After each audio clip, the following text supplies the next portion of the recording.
Okay, where do we begin? The Dark Retreat.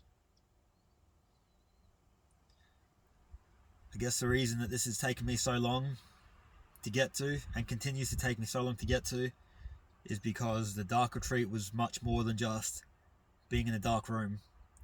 It ended up being a metaphor for my whole life, really, and things that I've never really got into before.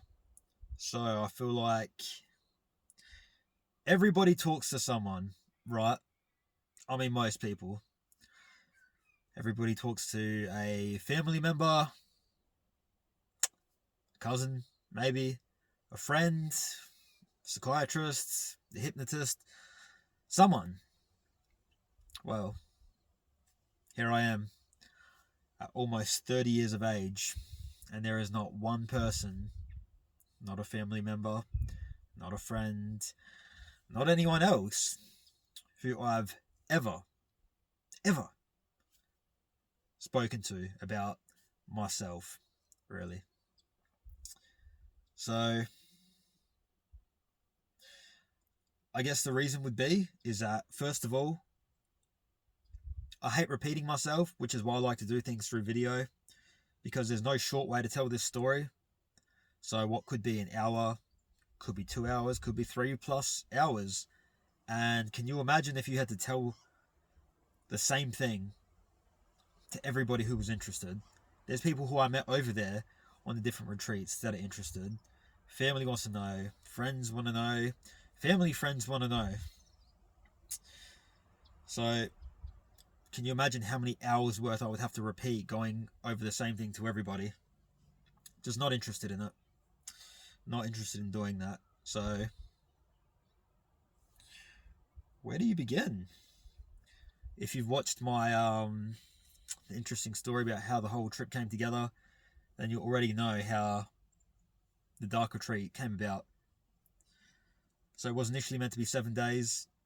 Before anything began, while I was still in Costa Rica, it was getting close to the date, and I ended up messaging the place because I'd misplanned a day. I ended up having like a void day of nothing organized, and I was like, well, I don't want to have to stay somewhere else in Guatemala for a day and have to organize it. So I messaged the Hermitage and asked them if it would be okay if I just spent another day in the dark room. So I was meant to be doing 7 days, ended up doing 8 days. And to really, again, I know I mentioned this in the other video, but to really give this some perspective, they said that for somebody who's never done it before, that they only recommend doing between 3 and 5 days. So the guy that I first watched, he done 5 days. That's who I got inspired to do this by. So naturally I was like, fuck it, I'll do 10 days. Like, that's so fucking crazy. Anyway, I ended up doing 8 days. So I rock up to the Hermitage. I had really not slept at all. I'd only done my mushroom retreat the day before that. I was planning to get some sleep that night, catch my Uber at like 4 o'clock in the morning, and yeah, head to the airport and go to Guatemala. Unfortunately, that's not the way things panned out, and I ended up being up all night, still sort of, still sort of coming down from my mushroom experience, which went a lot longer than what I had initially planned. So I had to go through the airport, still feeling like not 100%, which was a very average experience. Anyway, I get on the plane, I fly there, and then I catch a 4 hour cab ride organised by the Hermitage. It was their private driver. A 4 hour cab drive from the airport to the Hermitage. And you can imagine, like, you're low on energy, you're sort of feeling like a bit buzzed out. Fortunately, the guy could speak pretty good English. Tony's a good dude. But yeah, I was tired. I started getting really car sick because the roads there are like, especially through the mountains, are super windy. And yeah, I was just getting really car sick. So I get to the Hermitage.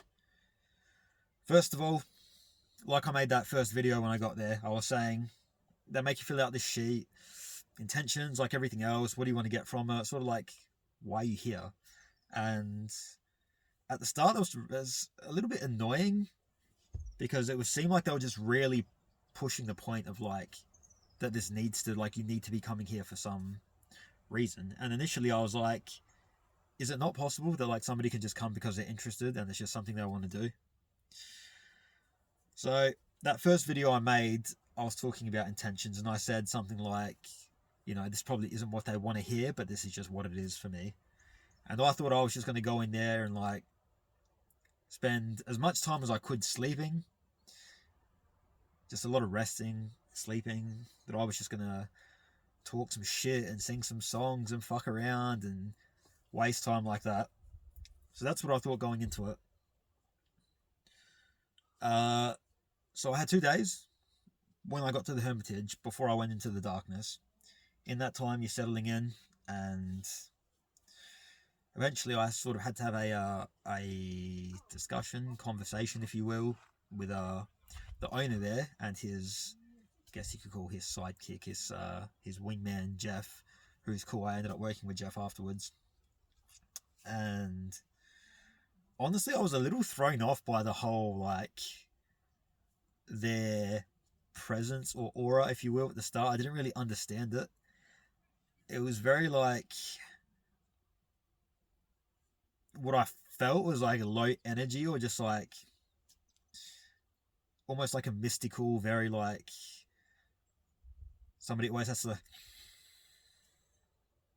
and breathe before they say or do anything. And I was just like, I'm ready to go. Like, you know, let's just jump in there, do it, see what happens. No expectations. I don't even really care. It's just whatever it is, it is. And I guess I'll just roll with the punches and deal with it as it happens. And they sort of tried to like reaffirm that it's not going to be easy, and that there's been plenty of people that go in even thinking that, and they end up walking out. They don't end up making the time. They're trying to say, you know, for a first timer, 8 days is a lot. And obviously I just went in there with the mentality of like, brother, I got this. Like, I already know that I can do it. If I say I'm going in, I'm going to do it. I'm going to do it. And that was sort of the easy part, the mental, like, of course I knew that I could do it. And you could just see, like, in people's eyes, there's like doubts, or this guy's sort of like in for something that maybe he doesn't recognize yet. And boy was I. So we may as well just jump into it. So the dark room experience, I was in there for 8 days. They were, without a doubt, 8 of the most miserable days of my life. And I can honestly say that. And truly, like 8 of the most miserable days of my life. So you walk in, it's like this almost hut, if you will. It's not underground, it's on top of the ground. You walk in, they were with me to just like show me. You walk through the first door, and then there's another door to the right. So you walk in, go straight, go to the right, there's another door. Open that door. So now we're looking down the hallway. You walk in, to the left is a bed. To the right is like this like rectangular sort of cutout where you can sit or lay down. You walk about 5 or 6 steps forward, and there's a door. Like, so in there is a bathroom. There's a compost toilet though. So a compost toilet is not a flushable toilet. You're essentially pouring into the ground, and it's not like this high. There's like a couple of meters or so. So there's a pee toilet, and then there's a poo toilet, and then you've got a shower, and the shower is only cold water, right? So they sit me on the bed. We're just going through some things. How are you feeling? And obviously I was like, I'm just ready to go. Do you have any questions? Not really. Everything's very straightforward. Toilet, shower, bed, whatever. You get breakfast and dinner. Breakfast is at 9:30. Dinner's at 4:30. That's it. They walk out. I go and close the first door. You lock the first door. The door's locked from the inside, so if you ever want to, you can leave. I walk through the second door, close that door, lock that door. At this point, there's no light in the room. There's one candle lit right in the corner of the room. This candle is all that's illuminating the room right now. I sit down on the bed and just mentally prepare for a short time. You go, all right, I'm ready. And I blew out the candle and we began. So this is roughly 5:30 p.m. at this time. 5:30 p.m. on the 9th of June. So, there's not really much that's going on at this time. There is literally nothing to do in there. Nothing. There is no stimulation. There is no light. There is no cell phones. There is no fucking games. Nothing. There is about a meter or a meter and a half wide hallway between the bed and the other side of the room. So I'm just sitting on the bed, trying to pass time, lay down. You think about literally anything that goes through your mind. So nothing really much happened that first night, except for the fact that it gave me an instant knowing that this was going to be very difficult, because every minute and every hour felt like an eternity. By the way, obviously you have no idea how much time is passing, which is incredibly difficult as well, because sometimes you can feel like an hour's gone by and it can be minutes. Like, it literally feels like an eternity. So from the first day, from 5:30, that first night that I went in, till breakfast the next morning, is 16 hours. From 4:30, I went in at 5:30, but dinner was at 4:30. 4:30 p.m. till 9:30 p.m. the next day, I'm pretty sure I worked out 16 hours. It's a fucking eternity, I promise you. After one day being in there, felt like I'd been in there for 8 days already. Like, it literally, when there was nothing to do, there was no stimulation. By the way, when I went off-grid camping last year, I spent 6 weeks out there. And it's great. Like, you're by yourself, right? No music, no one to talk to, but you still got stimulation. I can still go for a walk. I can still go for a hike. I can still cook food. I can do shit. You can see the world. And obviously I had my phone, despite no phone service, so you know what time it is. And even still, you can just have large periods of like boredom. This is unexplainable. It really truly isn't how long it feels like you're in there. Anyway, I get to breakfast the next morning. Obviously you can't see what you're eating. They pass the food. Initially I thought they'd be passing it through like a door. It's not what happens. So you've got your doors, that's separate. There's like a little latch somewhere in the room where they open the latch from the outside. They knock on it to let you know that they're going to open the latch so that your side's closed. They pass the food through, they close the latch, they knock again to let you know that they're done. That's where you can go up to it, open your latch, pull the food out. So for breakfast, it was like, at least from what I could tell, it was probably like banana, papaya, pineapple, and like some grains. Just nice, healthy food, like fresh, healthy, fantastic. Now, from breakfast till dinner, again, just an eternity's worth of time. So from dinner the night before until dinner on this first night, I've now officially been in there for 24 hours. 24 hours in there was when it was like the oh shit moment, where it really, really felt like, damn, like this is going to be unbelievably hard. So I had dinner. Dinner was just like, it felt like, or at least tasted like, it was like roast potatoes and rice. I think clean, fresh, healthy, like just good food. Since that first night, I was laying on my bed again. already going through a state of like, this is going to be very difficult. So I was laying in bed. I start to just think about life. I start to think about everything that has happened up until this point, the whole journey, where we've gotten to.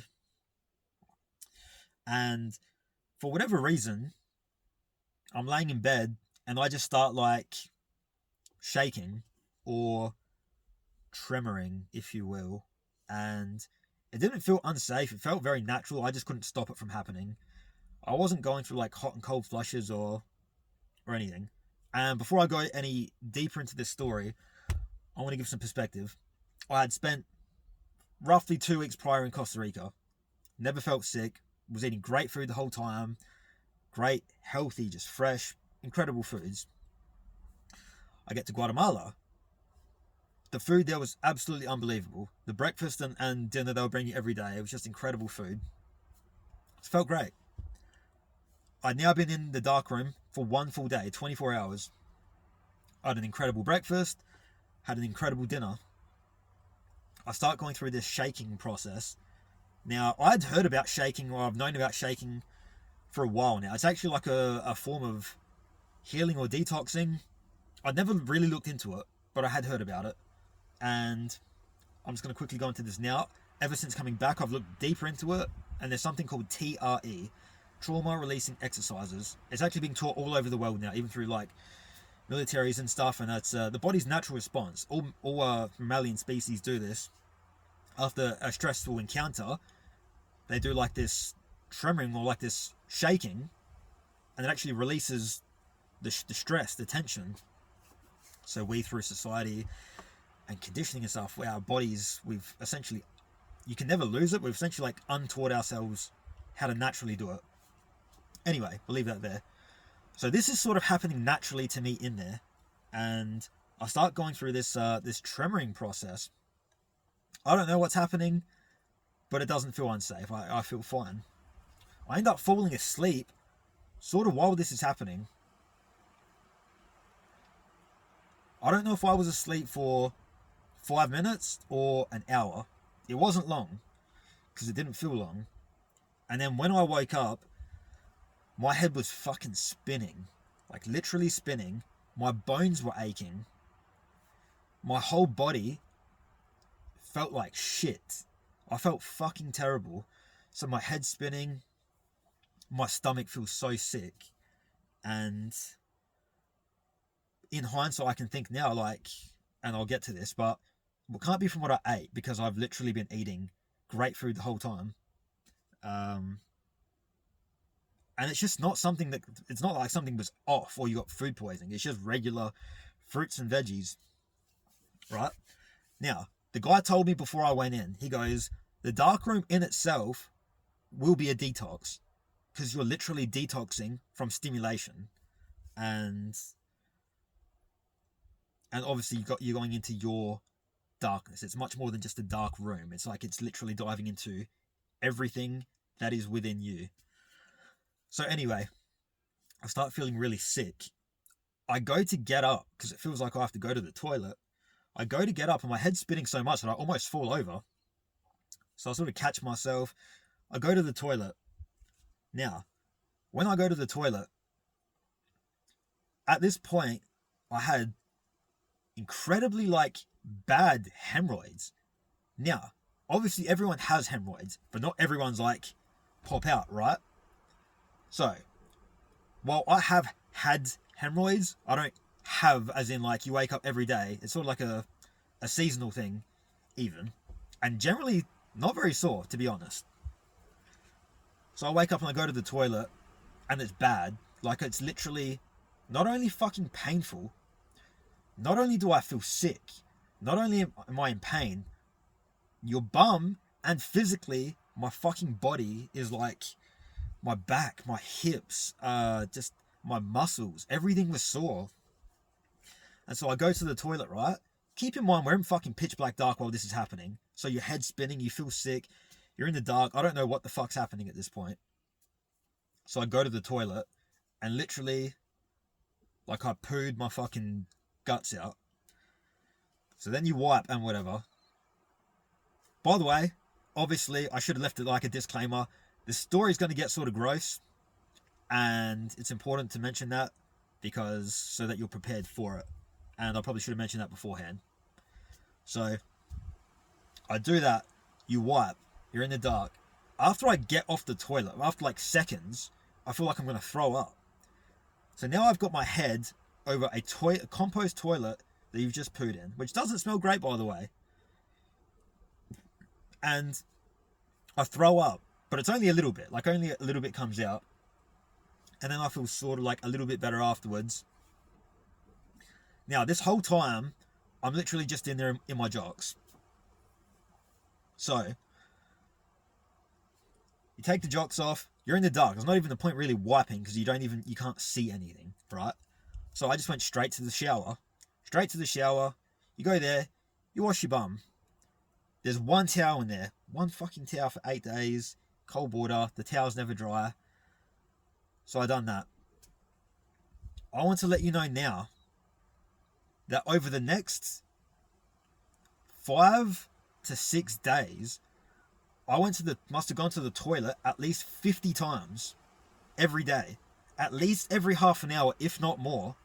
There were times where I would get off the toilet, go back to the bed and try and lay down and get comfortable, and then have to go back again. I'm trying to really let you understand that not only was there pain the whole time, not only did I not even know what was fucking happening at the time, this is all in hindsight. So, I get off the toilet, I go back, cool. I then have to go back to the toilet, go again, wipe again, or not wipe, go to the shower again, wash yourself, putting your jocks back on, whatever, have to go again, countless times, over and over and over and over again, in the fucking dark. You feel sick. Your body is aching. This is still fucking day one. This is after day one. So I literally had 24 hours in there. This is from that point onwards, from dinner onwards, of the first 24 hours until the next day, up to the toilet and back, up to the toilet and back, up to the toilet and back. Don't forget during this time that my ass is literally in pain, killing. So when you go back, there was nowhere that I could sit that was comfortable. There was not a position that I could lay that was comfortable. From that first night onwards, I must have slept maybe 1 hour every day. So for at least 23 hours of every day going forward, I was awake. Where time was going fucking slow as fuck. Unimaginably slow. You don't know what time it is. You don't know what day it is. There is nothing to do. I'm in pain the entire time. Physical pain as well. Not just like your bump, like literally in pain. So I'm pushing through this the whole time. Just pushing through it. But it was unbearable. It was truly unbearable. We get to day 2. I get breakfast again. Same thing. Toilet. Bathroom. Or toilet, bedroom. Toilet, bedroom, toilet, bedroom. At least 50 times. Every fucking day. Every moment of every day. I was spending more time on the toilet than I was doing anything else. It was beyond demoralizing and painful. Sorry, the video cut out. So I was saying it was beyond demoralizing and painful. After that first day, because my bones and my back and my hips and everything was so sore, from day 1 onwards, I laid out a yoga mat on the floor. I started sleeping on the floor because it felt better on my back. You gotta understand, I didn't know what was happening at this time. I've slept on the floor many times in my life before to try and ease back pain and just sort of sleep on a hard, flat surface. And this was my attempt to do so. Obviously, always trying to keep in mind, all of this is happening in the pitch black dark. So I've laid out a yoga mat. Everything is just incredibly uncomfortable. I can't sit. I can't lay. I feel like shit. So the only way to ever know roughly what time it was every day was based on when breakfast would come and then when lunch would come. Dinner, sorry. That was my only time indicators. So day 2, I've survived another day. Always. I'm going to keep repeating this because I need you to understand the complete misery of every second that I spent in there. You go into the toilet. You're going back. You always have to have a shower and clean yourself. So you have a shower, and now you're wet, and now you're cleaning yourself with a wet towel. From that second day onwards, I was sleeping on the ground. I wake up. Now, I woke up, and I just noticed that my bum almost felt like, and sorry, we're going to get into details because this is real. This is what happened. My bum almost felt sweaty, and I was like, huh, that's weird. And so you got to check. And then I was like, I know what blood smells like, and that smells like blood. So not only to give you more perspective, but now I'm also bleeding, right? So now I'm in pain. Both your bum and my bones and my muscles, I feel sick. My stomach feels sick. I can't sleep. I'm only sleeping an hour a night.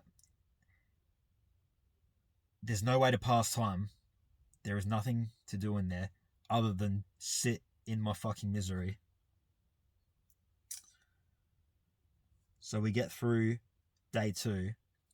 Now I know that I'm bleeding. So I stop wearing, from day 2 onwards, I stopped wearing any clothes at all. I slept from day 2 till day 8 completely naked the whole time. So now we're day 2 onwards. The same bullshit every moment of every day. We get to day 3. By the way, during this time, there's like little visions happening. So you can't really tell the difference between if it's a vision or a dream, because you don't know if you're awake or if you're asleep when they're happening. Because half the time you don't know if your eyes are open or closed, because it ends up becoming sort of the same state. Like between your eyes being like this and being like this, but it's always dark. You do have an awareness, but it's just, they're not that different from one another. So some of them I'm sure were like in and out of sleep, and some of them you just start having straight up visions, and none of them made sense. None of them was anything profound. It was just weird. And so we get to day 3, right? By day 3, I'm at such a level of misery and just surrender and giving up that I was willing to do literally anything. I was like, I literally can't do this anymore. Like, this is too much for anyone to handle. And let me say, I know I've gone to day 3 now, but let me just say, by the end of day 2, I was ready to walk out. I was like, mentally, I'd quit. And I actually tried to unlock the door on day 2, and I couldn't find the lock. And eventually I just decided to carry on. But yeah, no shit. Day 2, I was done. Like, done. So I continued on. And day 3 happens, and nothing changes. I'm going to bed every night with the hope, praying that I will wake up from this, however long I'm asleep, I just wake up and it will be gone. It will have fixed itself up. So by this time, day 3, lost it, willing to just do whatever. After having to poo a million times, going to the toilet and cleaning yourself, I go, I can't do this anymore. The pain is just, it's too intense. Mentally, the going back and forth, can't do it anymore. So, I had to, and I need you to understand this as well, there's some people that are into some certain things in life. I had to make a choice. So, I decided to try to push the hemorrhoids back in and hope that it would literally ease the pain. Now, to give you like an understanding, you can't push these hemorrhoids back in by just going like that. You literally need to like push them in. So I had to violate myself whilst in the pitch black dark. I just want to look straight into the camera now so that you actually feel and understand what the fuck that's like. Having to do that because you're in such pain. You're willing to do whatever it is. Hopefully this fixes it. It makes it go away. To do that, not only did I feel literally sick from it, the feeling itself was fucking gross. It literally makes me want to throw up now. And my head was spinning. And man, just what a fucking shitty thing. What a shitty situation to be involved in and to have to do that. And that's what I had to do. And then I tried to push it in and was mostly successful. And my first thought was, is it over? Am I good? Have I done it?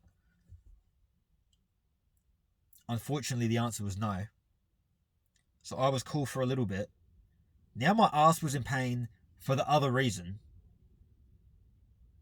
Now you can laugh at that. That's actually not funny. Because literally, I promise you, we are how many days removed now? And that's only just now clearing up. So, had to push it back in. You had to violate yourself in the dark. How fucking, even that in itself, the pain, and it's just gross. And so I'm thinking like, even now, when I would try to go to sit down after, it would still be in pain. Did it fix anything really? No, it actually didn't. It didn't help anything. So I still can't sit anywhere comfortably. I still can't lay down comfortably. I'm still going to the toilet. I still feel sick. By the time day 4 comes, by the way, I'm counting every meal while I'm in there. Like, I'm like, I know how long I've been in there for. And we get to day 4. By the time I get up on day 4, hemorrhoids have popped back out again. Fantastic. You know that you've been bleeding as well. Fantastic. All of these things are fantastic. All the things, I have to keep repeating the same thing every day because it's literally the same thing every day. The pain, the going to the toilet, the feeling sick. By day 4, I'm literally on my hands and knees on this mat on the ground, and I'm literally praying. Like, whoever is listening, if there is anyone listening, please help me. Please help me. This is too much. Like, I'm calling out to anyone, any of these universal healers, anyone who is willing to help, please help me. And then, of course, as it would be, that I got radio silence. And that was very hard. That sucked really, really bad. In a moment of pure vulnerability like that, and pure just misery and suffering, that nothing or no one was there. So we get through day 4. we get through day 5. By the time it gets to day 5, the visions are getting pretty intense. Like, one time, and I'll just give you one example, or I guess a couple of examples. One time I was having a vision, and it was like me and some of the boys, and we were just having a conversation, and nothing that they were even saying made sense. Like, literally the words and the sentences didn't make sense. And during all of these visions, for some reason, I felt almost, when you're having a bad dream, you have no real control over your body, but it almost felt like no control over my mind either. Like, I almost felt like it was like retarded, sort of. And I remember saying to them as they're speaking and nothing's making sense, going, "You cunts are cooked." And that was just one weird example of like, things were happening, but nothing even made any sense. And then there was other ones where, like, I would be laying down, and I imagine it would actually be daytime outside, and I'm looking at the ceiling, and the ceiling turns into the night sky. I can see through the ceiling, and I'm looking at the night sky and the stars, but the stars didn't look like the way the stars would look, because some stars are brighter than others and different sizes, and they would just look the same. But the weird thing is, though, is that it wasn't a still image. Like, I could see the trees outside, like, around the area, and I could see them blowing in the wind, like the same way the trees now, like, the breeze is blowing and the leaves are moving, the trees were moving. So weird things like that, and you start getting lights in there. So it was always just outside of your peripheral vision. So it's like, sometimes there would be white or an emerald green or blue, and the more that you would turn your head, it would just go away. You could never look into the light. But if I was looking forward, the whole room could illuminate into like an emerald green. Not fully illuminate, but it would have like a tinge of emerald green or blue or violet or white. So all of these things were cool. One time I was looking at a wall, and I had like one eye closed and just sort of like trying to sleep. I had an eye open, and there was like almost, it looked like a TV on the wall, and there was these mechanical either scorpions or spiders in the desert, these big machines, scorpions or spiders, and it almost like looks like you were just watching an online game, and it looked like a team. There was like 3 or 4 of them, and they were just following each other, almost looking for your position, if you will. So things like that. There was only one vision that I had, which I can't really remember, but it was one that felt not dangerous, but where my mind was like slipping into other, who knows, realities,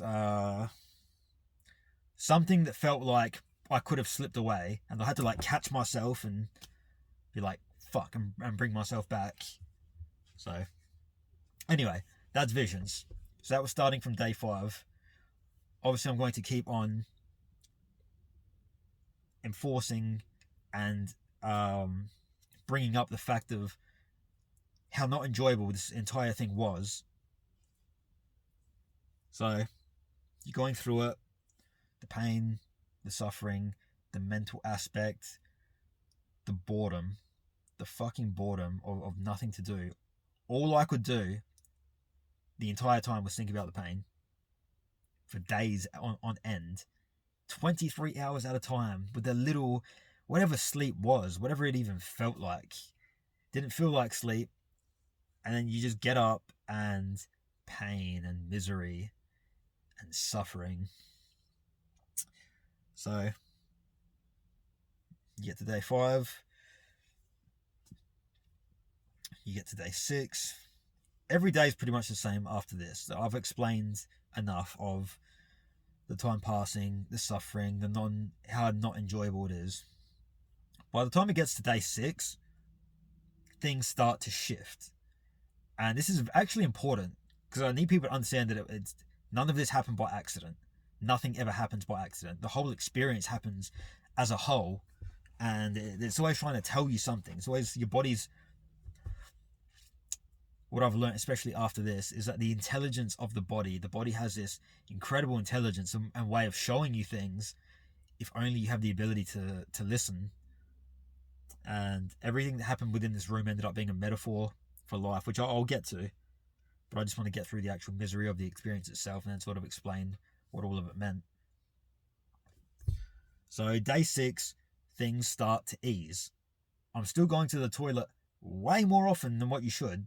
Let's say like 20 times a day, but it's a lot less than 50, right? So you're still going to the toilet, still in pain, but things are getting better. So like I said, I don't usually have hemorrhoids, if you will. So as time's passing, it's slowly easing, which is great. Not great enough. I'm still not having any enjoyable time in there. The point that I want to make is that the dark room itself would have been challenging for anyone. Just being in the darkness for that long, the boredom, having to sit with nothing to do. But can you imagine how much more enjoyable it would have been if I could have just laid down? If not slept, at least tried to sleep. And just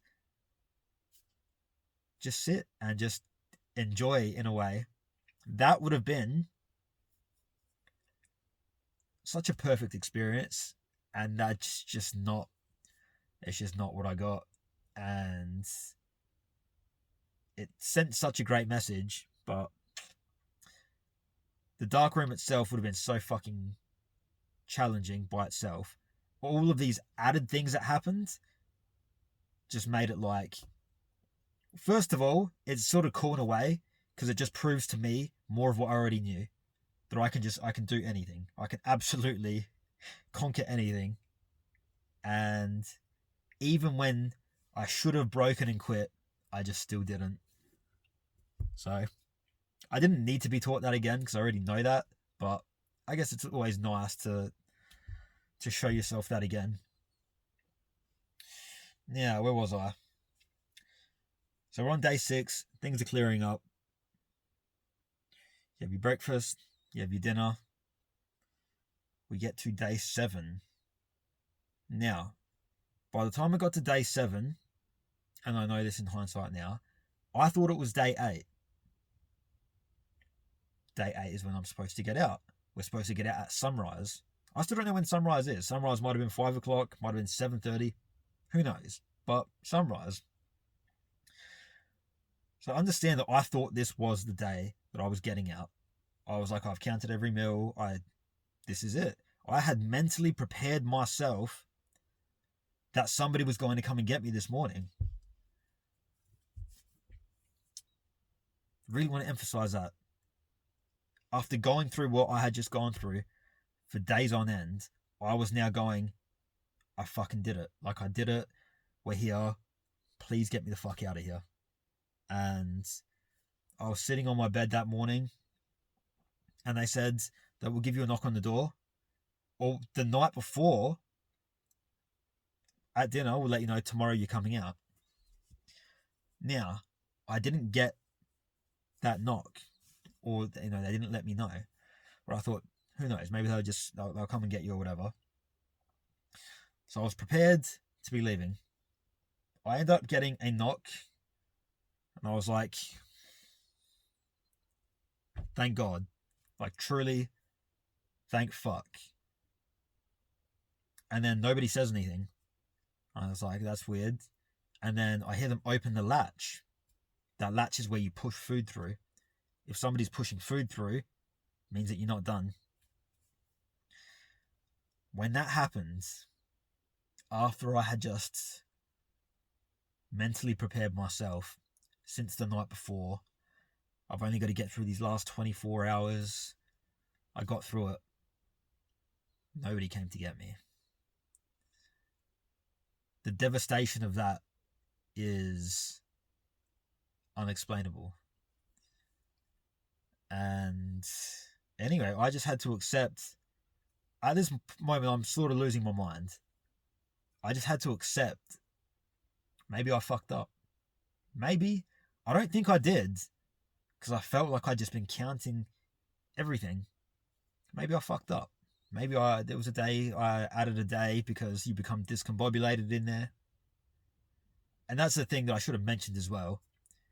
When you're in there, especially when you're not feeling like 100%, there's a level of discombobulation. And I guess I can just leave that thought there. But all of this shittiness, which makes it even... It would be shitty doing this in the fucking light and feeling this way. And in the pitch black dark... And I've already skipped over some other things, which made it more shitty as well. So I'm going to go back to those. Not only are you in the dark, not only are you sore, your body is physically sore, you feel sick. Because of the compost toilet, the room literally smells like piss and shit. So they do have ventilation in there, and it's okay, I guess. There will be times where maybe your nose would just adjust, and there will be moments, even like large periods of time, where you would just get massive whiffs. And it was fucking gross. Quite frankly, it was fucking gross. And so now I'm going through everything I'm going through. And then there's this smell as well, which is literally unbearable. And then there was about these 3 or 4 flies that somehow got into the room. So imagine you're laying down, you're in pain. All you're thinking is, please fuck off to these flies. And this is why I can just never do flies. I understand there's an ecosystem, there's a reason for them being here, whatever the reason is. I just can't do it. Because you know what? I'm begging them. I don't feel well. I'm pissed off. Please fuck off. Just please, let's get like a telepathic thing going on. Just please leave me alone. And they just can't do it. They just cannot do it. And so you've got flies buzzing around you. Obviously keep in mind that I'm naked the whole time, so you can feel them like buzzing around you, landing on you. So now we're on day 6. We're on day 7. I thought somebody was coming to get me. They didn't come and get me. I've now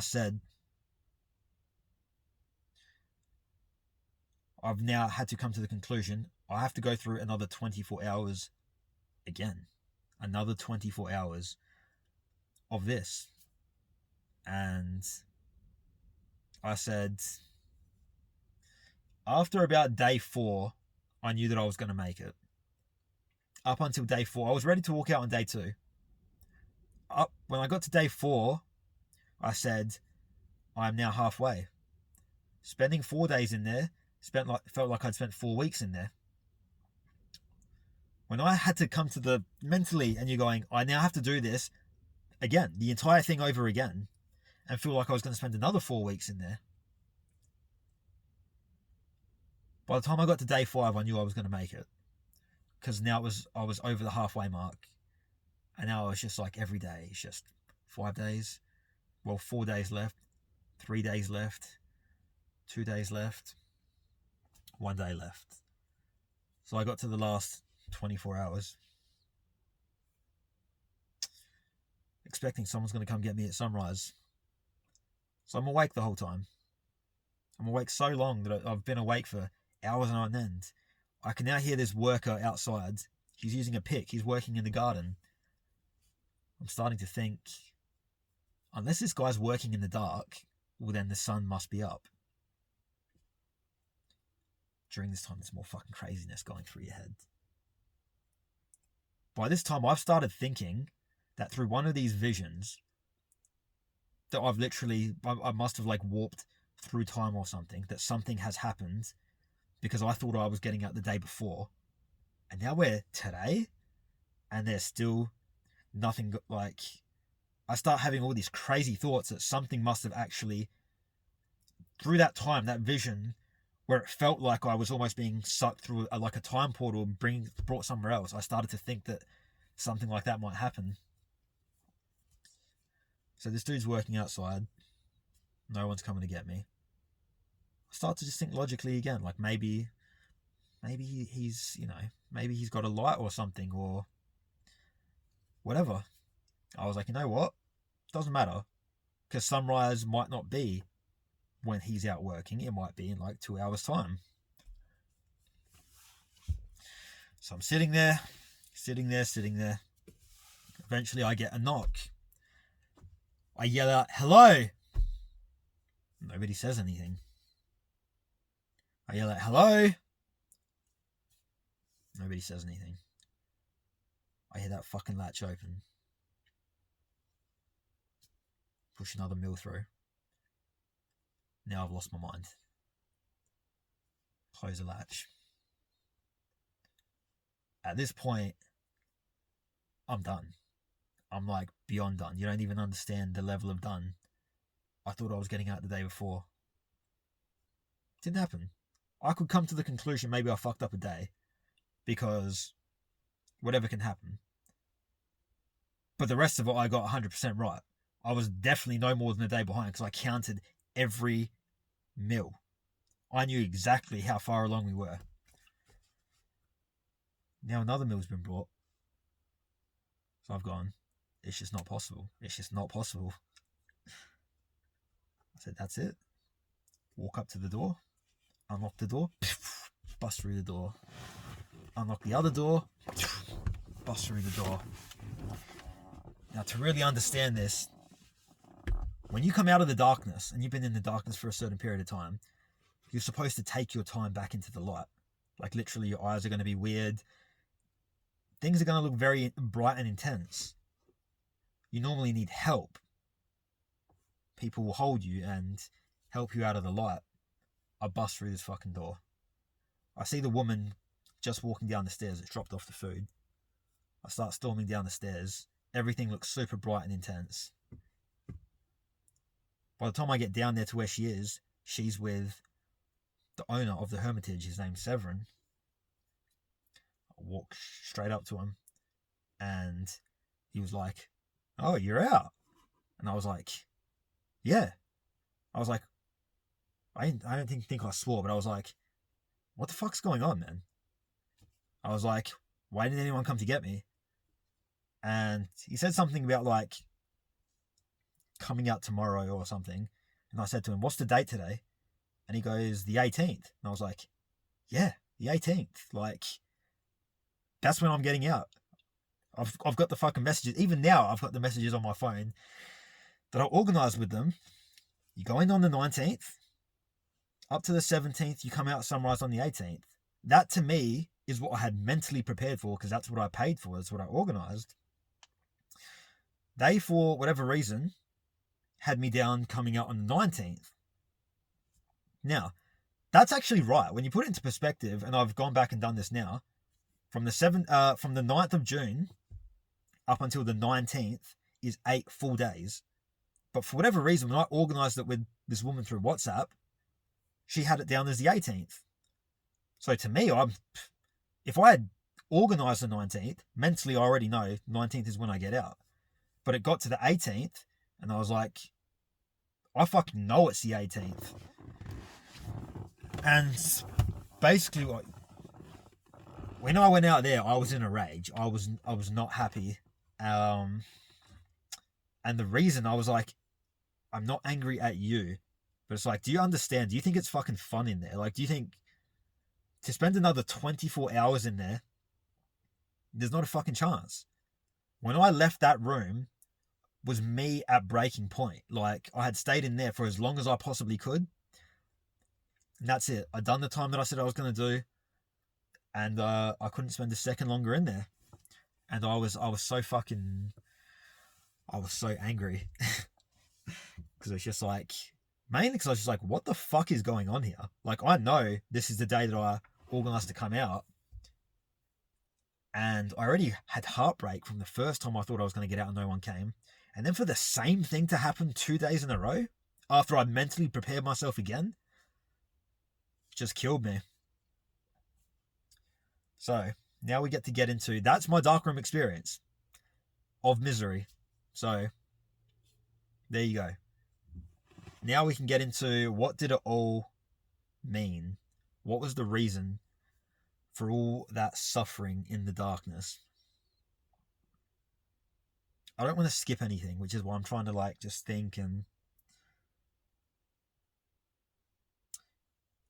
as a metaphor, when I went into the darkness, when I went into my darkness, there was a lot of things that I was thinking in there, and how I had forced myself, in a sense, to go through life alone. And that's pretty much exactly what I'd done. I'll go into this further later on, but I used to tell myself when I was younger that my problems were my problems only and that I would deal with them by myself. And that's what I did. And that has not served me at all with that mentality. It was my mentality, and it was built upon my own strength and my own ability that I can do anything, I can overcome anything. But I've also had to live with no one really having any understanding of you really. So anyway, I've jumped into the darkness, and all that physical pain that began to manifest was all the emotional pain that I'd been holding on to. And your body has an incredible intelligence of a way of showing you things. So none of this happened by accident. It's not like I went in there and caught some fucking stomach bug, or this was the darkroom experience. And the darkness was, it couldn't show me it emotionally, because it needs to show you in a way that you're going to understand it, in a way that you can come to the conclusion by yourself. And if it done it in a certain way, I could have continued to avoid it the same way that I've always done. And the way that it manifested, there was no running from the pain. And the amount of pain was very, I guess, confronting. The pain that I suffered in there, if that's the pain that I've been holding on to, then damn, I've really done myself dirty there. Because it was brutal. So there was the internal pain coming to the surface and manifesting into physical pain. And then there was also, let's say, the hemorrhoids, for example. My mentality in life to just push and keep on pushing and never quit, and just push and push and push. And what do you think happens with the hemorrhoids? Well, you just push and you essentially push them out, and there's just pushing, and they're going to the toilet constantly, and your stomach feeling sick, and you're always pushing, and it's hurting your bum, and your stomach hurts, and there's just pushing and pushing and pushing, and fuck it, just keep pushing. And there was another the metaphor for that. And as I came out, let's say when I stormed out of the room, I said, this is it, is like me saying, I'm fucking done with this pain, with this suffering. Like I was so fucking done with it, where I couldn't even deal with it for another second. And that was good. It was showing to me that I think I'm ready. I think I'm finally ready to just speak and be open. Maybe. Here I am. So, yeah, having the courage or willingness to say no and to really allow myself to just walk out and say I've had enough. That was good. And it was a good analogy for the whole thing. What else? That anger. When I walked out, I didn't just walk out, but that anger, the series of events that manifested, that caused the anger. And it's like, what was the anger at? Was the anger that I put myself through such a, why didn't I walk out earlier? Was it, I didn't walk out earlier because of my pride. I said I was going to do it and I didn't want to fail. So I forced myself to go through it. The same way that I've always forced myself to go through it. So, remember what I said, that I was ready to walk out on day 2. And it's like, if you wanted to and it was painful, then why didn't you walk out? Because my pride. I said that I was going to do it, and then I refuse. If I say I'm going to do something, I'm going to do it. Now, it's a great mentality to have, but it's also something that will fuck you up. because you need to know there's times to be strong, and then there's also times to be vulnerable. And I've never known how to do the other option. I've only known one way. And that anger that I had directed outwards was actually directed at myself, because forcing myself to go through that darkroom experience was really just a metaphor for what I forced myself to go through in life by myself.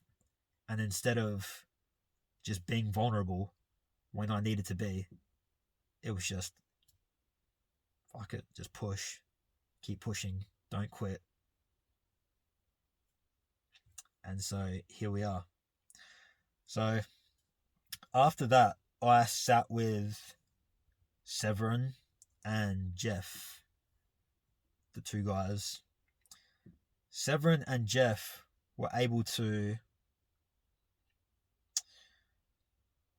let's say, poke some holes in my impenetrable armor. An armor that I've worn for a lifetime. An armor that I never would have allowed to be opened up otherwise. So I was sitting with them because, well, first of all, Severin asked me if I would like to go back in, because they had me scheduled for the 19th, and I said, absolutely not. Absolutely not. And I was sitting there with them, and obviously they could see that I was very frustrated. Given that despite things were the way that things were clearing up towards the end of it, which also just shows you it doesn't happen by accident or coincidentally, like, yeah, everything clears up towards the end. But I was still in some pain and discomfort, and quite frankly, still, like, I literally just stormed out into the light. So quite frankly, still almost like discombobulated a little bit. So I'm sitting down with them and just start asking questions about, when I walked out, initially I was just like, walked out with sort of the big-headedness bravados I walked in with. Like, I was like, I made it. And I really didn't make anything. I never made anything. There was like, the pride was just in overcoming and achieving, but in fact I hadn't actually gotten anything from it yet, because all I'd gotten was the fucking suffering that I'd always had, and I hadn't really learnt anything yet. This is all in hindsight, looking back. And so they start asking questions, and a lot of it was sort of frustrating me, because it felt like any time I would try to go on like a sort of tangent, somebody would cut me off and essentially try and call me out on bullshitting. And then Severin started going, now I'm getting angry because you're bullshitting me. And then to me, I didn't say this, but I'm like, I start getting a bit defensive, just thinking like, brother, I'm not the one to do that shit with. Like, don't fucking get angry with me, sort of thing. Because first of all, I walked out of this room. You're the one who fucking came up to me. You're the one sitting here asking me questions. I didn't ask you to start asking me, I'm just thinking all of this. I'm not saying any of it. But I'm frustrated because now I feel like I'm being attacked when you're the one who's coming up to me. Anyway, they're just doing what they do and getting people to the conclusions. But this is what I was thinking at the time. And so they're asking questions, and slowly I start to just open up about the experience a little bit, about the hemorrhoids, the pain, the feeling sick. And they start to suggest some things that, could this be because of this? Is it because you've always been pushing and all of that? And they asked a question at some point, like, did anyone come up for you while you were in there? And I said, no. I said, despite me wanting to and asking and fucking praying for anything, no one was there. And he said something like, so you felt alone in there? And I was like, yeah. So even that is like another metaphor for during your darkest times, where you've either, if not asked for help, wanted to ask for help even if you couldn't, and you felt alone, you felt like no one was there. And I was like, and that's exactly the way that it felt in there, is that just so much aloneness, and that feeling of like not wanting to be alone, not wanting to have to do it alone anymore. And that was a conclusion that wasn't just suggested, it's something that I know, it's something that I felt whilst I was in there. And there was all this suffering and doing it alone. And so here we are. And that was something that came up. And there was just like other things that were just sort of triggering me at the time. Because like I said, I didn't really understand where they were coming from at the start. It seemed like at one point, Severin was saying to me like, oh, like I'm not connecting with you. And in my defensive state, I was just like, again, I didn't say it, but I'm thinking like, if you can't connect with me, he was like, has anyone ever told you that they can't connect with you before? Or do you have a lot of people saying like they can't connect with you? And I was like, I've literally never been told that ever. I've heard like, not just heard, but I know that I'm not an open person. So yeah, there's been people that have said like, you're not very open, but I've never not been able to connect with someone.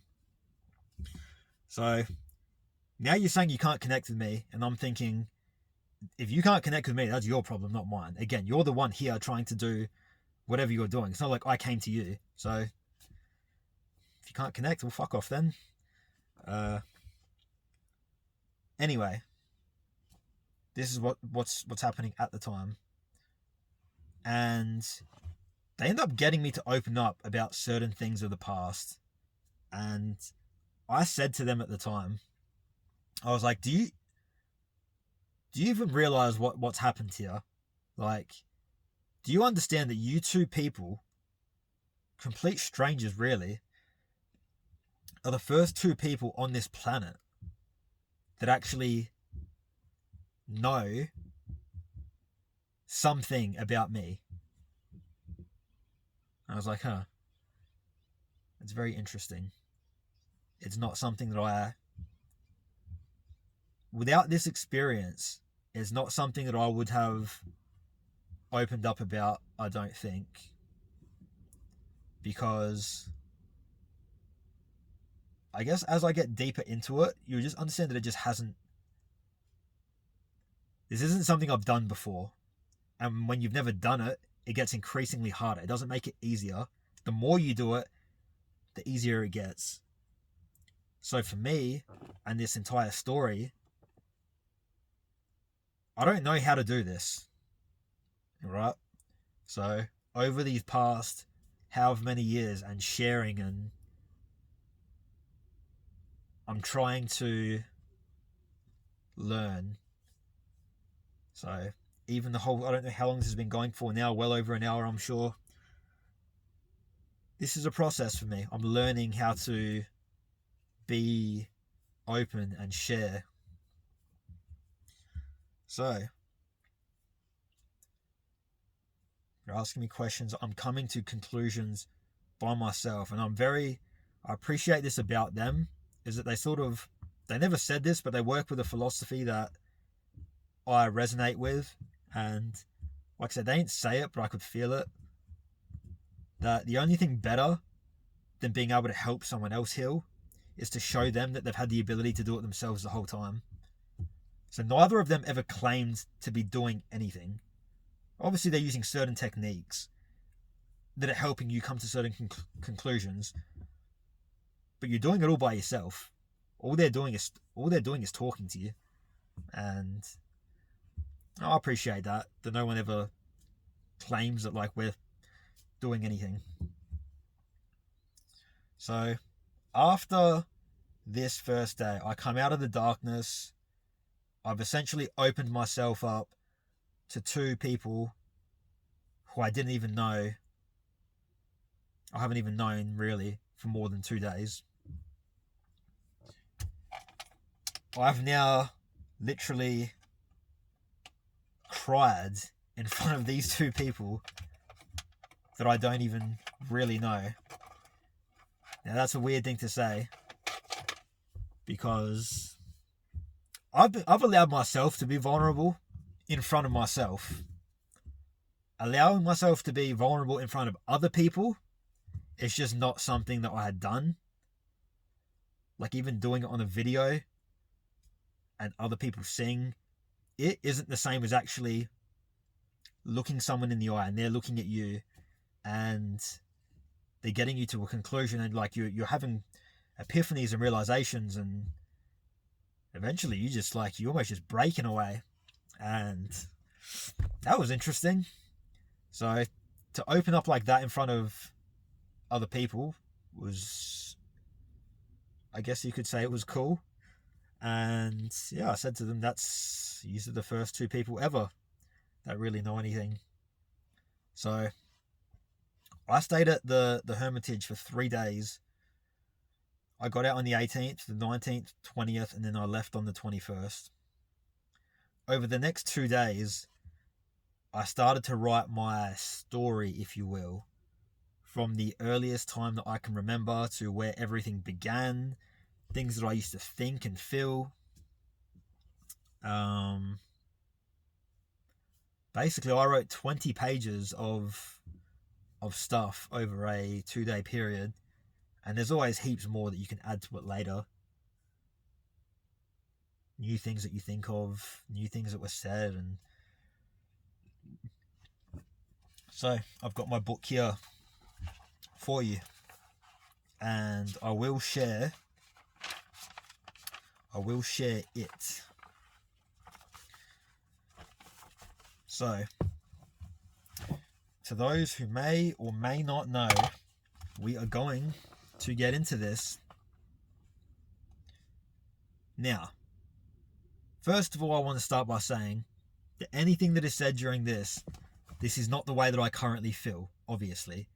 This is things that I used to think and feel, and there's obviously everything's already forgiven. There's no hard feelings about absolutely anything. But I also want to know, first of all, I'll just say it straight up, the entire cause of the destruction of my life started from hairiness at an early age. Now, when I started writing all of this, I've got when that began.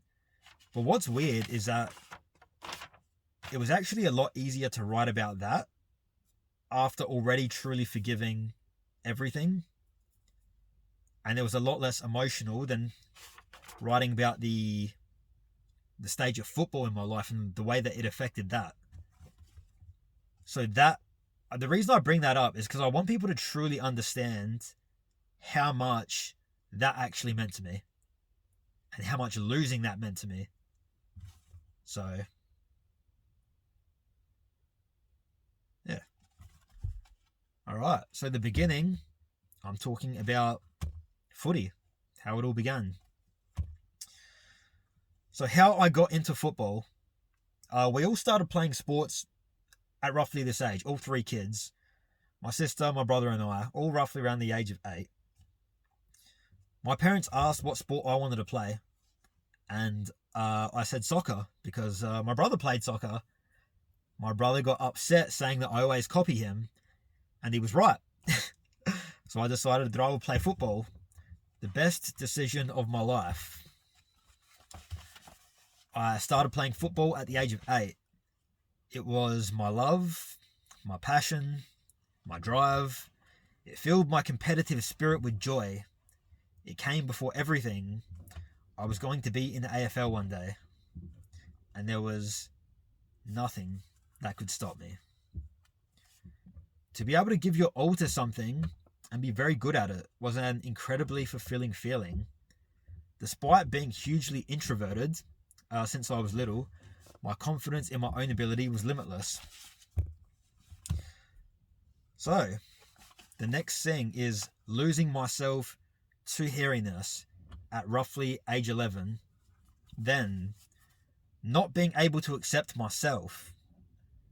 Self-acceptance is the story of my life and what I try to embody now. This would have changed the direction of my life had I been able to accept myself during those years. Then comes forgiving myself because I was just a boy. I dealt with things the best way that I knew how. But at the end of the day, you're just a kid. So then the next part is when my soul died, if you will. Your soul can never die. But when my soul fragmented, I was no longer me. I was gone. Useless. Unable to function as a normal human. I'd lost my battle and become completely consumed by my darkness.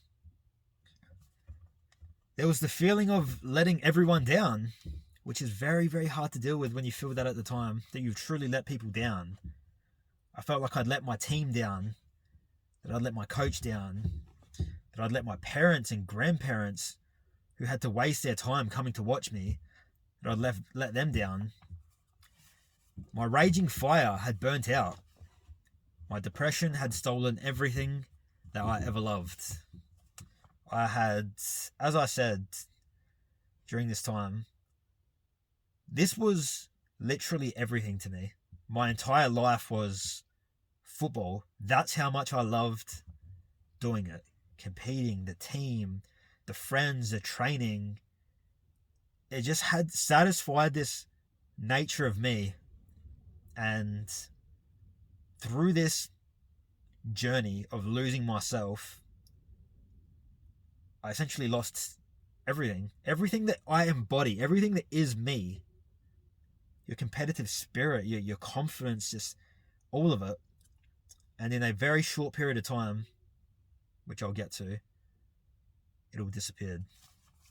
A memory that I remember very fondly as well, which is probably the last conscious memory where I was like really just hanging on, but I was still in control, I think. It was probably roughly around the age of 12. We had just finished a game of footy, and I was already so heavily affected by this point, by the insecurity, the anxiety of being seen and being so uncomfortable in your own body. And one of the women that worked at the club, she asked after the game if I wanted to get a waxing done. At this point, my heart was screaming yes. There was just a fucking crazy sense of someone help me. Like this is in the dying moments of consciousness. Someone save me. Despite me wanting to say yes, the wounds were already so deep of so much sadness and fear of your own life and within your own body that I couldn't even speak the words. I literally couldn't say the words. I couldn't even speak about the topic. And the opportunity ended up passing me up. And that was the end of it. That day passed on. And, you know, from there, the dream essentially died. But we're going to get further into that. And when you're in that state of mind of just that sadness, that depression, that anxiety, that hatred of yourself, days turned into months and months turned into years as I just slowly watched my dream slip away, and there was nothing that I could do about it. I just didn't possess the strength to ask for help. And next thing you know, it's just gone. So Somewhere in this timeline, later on, from the ages of 14 to 15, the girl I was in love with at school, big crush on her, well, her stepbrother played on my team and she would come to watch, which is a perfect opportunity to impress your crush. But I just couldn't do it. I couldn't play well. I couldn't think. I didn't even want her to see me after the games because I was ashamed, completely embarrassed that I just couldn't play. I couldn't think about anything else other than covering up and not wanting to be seen. And that in itself just made you more ashamed, more embarrassed, more like just feeling like a complete fucking loser, really, a letdown.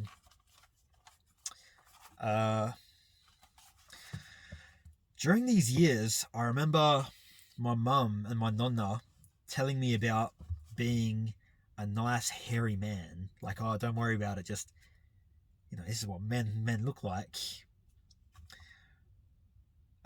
This drove me to literal insanity. I know in hindsight, obviously, that they were only trying to encourage me, but I didn't want encouragement about what I hated. I wanted it to go away. Every time someone would say it, would just drive me further and further down the hole of insanity. It caused me to feel so much resentment. How could you resent the people you love and that have so much love for you? But I did, and I hated every moment of it. All I wanted was for it to just go away. Then I've got down here the final straw. I was 15, unknowing to myself that this would be the last game I ever played. At this stage, there was no two ways about it. I just didn't deserve to be out there. We were playing, and for the first time ever in my 7-year career, I got benched by the coach. To think that at my worst, for years, the coach still felt I was still more useful on the field than off. I used to take some pride in this, while I was still sane. I knew at that moment that I was done. I was suffocating inside of my own body. The day I quit football was the day I felt in my heart that I should have died. That's how much the ending of that chapter, losing that part of myself, that's how much football meant to me. Is that once it was over, I knew that's when I was done. Now, then came, and this is something that really hurts because it's something that you should be so happy about and proud of, but it's something that hurt my heart more than anything else. I've got down here, watching my brother live out my dream. So at 14 or so, my brother crossed over from soccer to football. It took him a bit to find his feet, but he ended up becoming a phenomenal footy player. A complete 180 from the negativity he received from his soccer coaches. His team ended up winning a couple of premierships. By the way, I'm not sure about ages or how many premierships. This is all just off the top of my head. But his team ended up winning a couple of premierships. My family loved going to watch him play. At roughly 17 to 18, he was drafted to a team called Norwoods in the Samful. This is a very big deal. It's the league before the AFL. Because of the way my mind is built around competition and succeeding, every day that went by where I wasn't my best, where I wasn't chasing greatness, hurt my heart more than words will ever describe. Yes. Every day that went by where I wasn't operating at my best self, or where I wasn't chasing greatness, hurt my heart more than words will ever be able to describe. As I said, days turned into months. Months turned into years. As I withered away further and further into obsoleteness, only left to wonder what could have been while my brother progressed. It makes me sick to think that I didn't show the love and support that I should have during these times. Of course, in my heart, I was happy for him, but in my head, I couldn't see past the rage, disbelief, and jealousy that my life was slipping away. My consciousness and my happiness and my joy and my dream and everything that I loved was slipping away.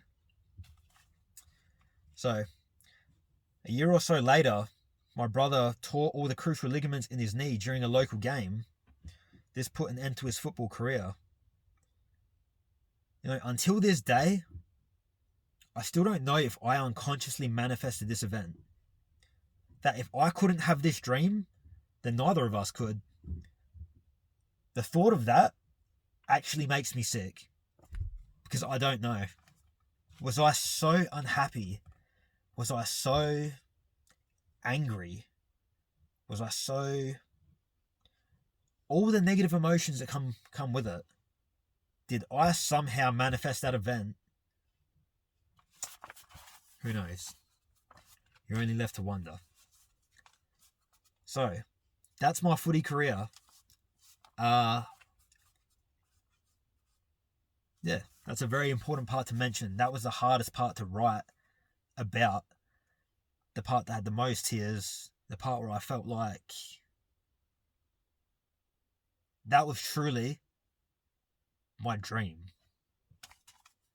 And to watch that disappear was harder than anything else. So, let's get into where this all started. Alright, so we're diving into the hairiness. This began roughly at age 10 and full swing by the age 11. By the way, this is not a kid who grew a moustache before everybody else, although also included that. This was a boy who at the age of 11 was probably hairier than most men on the planet. This was not being a little bit different. And I guess I'll just get into it. So, words of memory that I remember. One day a boy at school asked, of course I know who it was, "Trav, why are your legs so hairy?" I replied defensively, saying, "At least I don't shave mine." In hindsight, the truth was none of them did. We were just kids. At this age, I started having hairy arms, fingers, chest, legs, and face. I started shaving my face and parts of my body at 11 because I was so self-conscious of my body. I had so many questions. I didn't know why this was happening to me. I didn't want to be different. I just wanted to be me. I once had this cast on my leg from some type of injury. My mum and I had gone to the doctors to get the cast cut off. The doctor, a female, making small talk, asked how old I was. My mum replied 12, roughly. After cutting off the cast, I still remember the look of shock on her face. And she asked my mum, "How old did you say he was again?" Followed by a 12 and a wow look on her face. And then my anxiety increases again. So back at primary school, as this anxiety increases day by day, alright, it's very important to remember the way my mind is. Every day that I spent not operating at my best, not achieving, not becoming better, killed me, literally killed me inside. I went from being a supremely happy and confident young boy to being an empty shell in quite a short amount of time. I walked with my head down everywhere I went, and I'd stopped looking people in the eye. In year 6, I began wearing long pants and sleeves every day forward. I didn't want to see myself, and I didn't want others to see me. I hated myself. So much so that I used to go to sleep at night and pray that I would wake up normal. Of course, this didn't happen. Further spiraling the depth of my anger with a higher power, that I wasn't heard, no one was coming to help me. I just felt more alone, more fear, more sadness, more rage, more shame.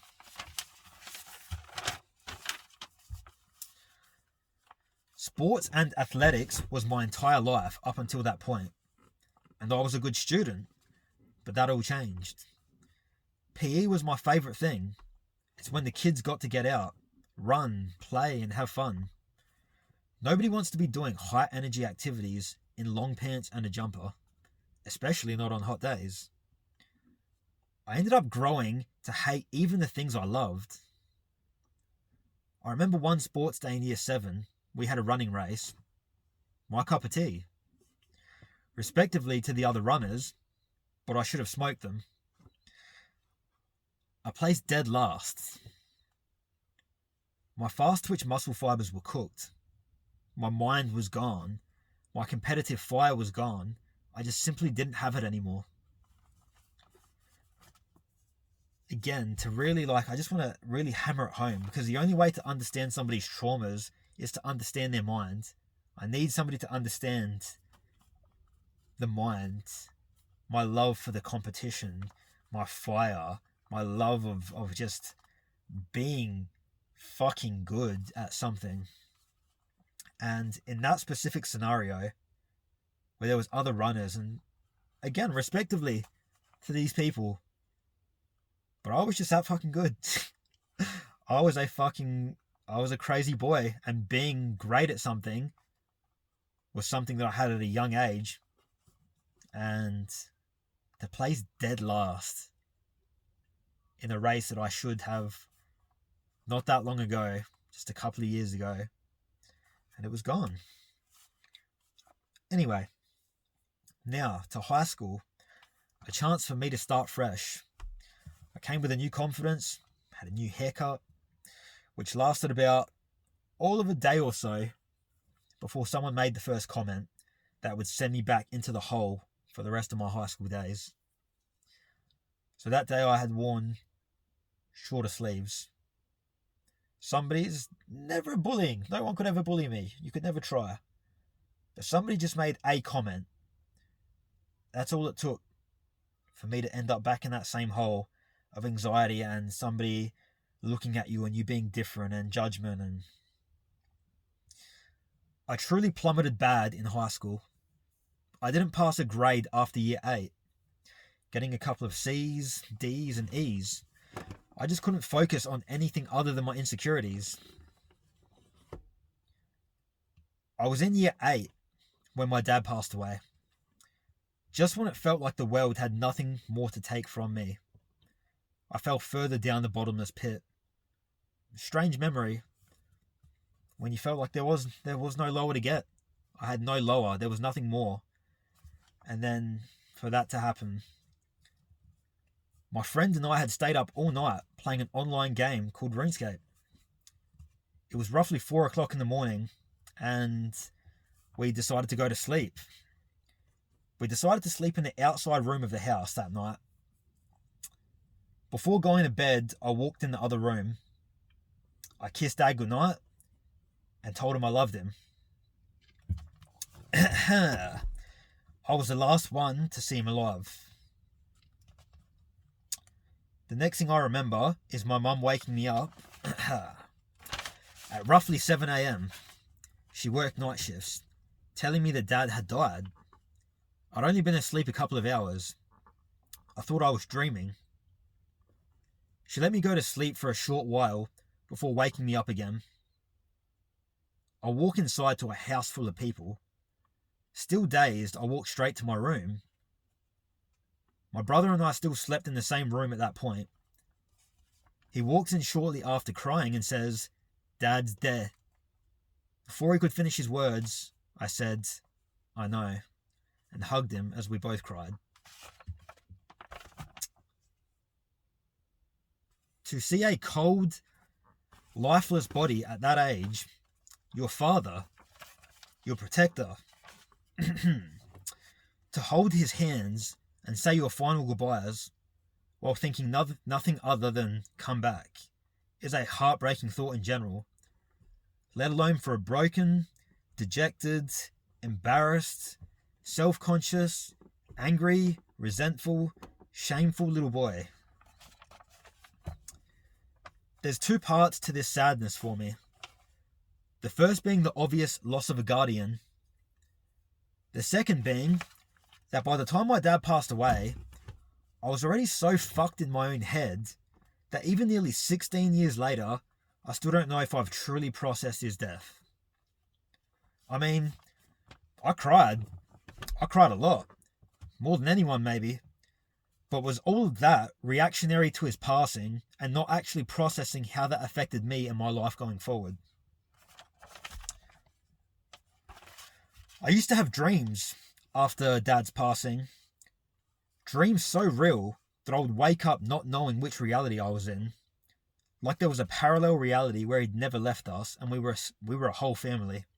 And I'd wake up not knowing if he was still with us or not. Those are crazy memories. Literally waking up and not knowing, walking outside of your room, still thinking like if they're going to be there or not. Anyway, so during the time my dad was sick with cancer, of course I knew the word and the disease, but never for a second did I actually conceive of the idea that he wouldn't be here with us. I just never really thought about it as a possibility. Now, I've also got here, and let me just say to anyone listening, I've got it written here anyway, but I'm going to make sure I say it before. I'm not affected by this, and I don't care. But I've still got it written down here anyway, because it did happen. So, my nonna, my dad's mum, saying to me that morning, "I told you to look after him," the morning of Dad's passing. I'm unaffected by this. No hard feelings. It's just a thought. But it is a very strange thing to say to a young boy after he's just woken up and his dad's passed away. She did tell me that some weeks before, and I said, "I will." But as if she was expecting me to wave some magic wand and make it all better. So, he made sure to let us know, my dad, through a number of supernatural experiences, that he was still around though. So next year, now I'm in year 9, as the anxiety and depression continues to deepen, the days continue to go by, I continue to get lower, not higher.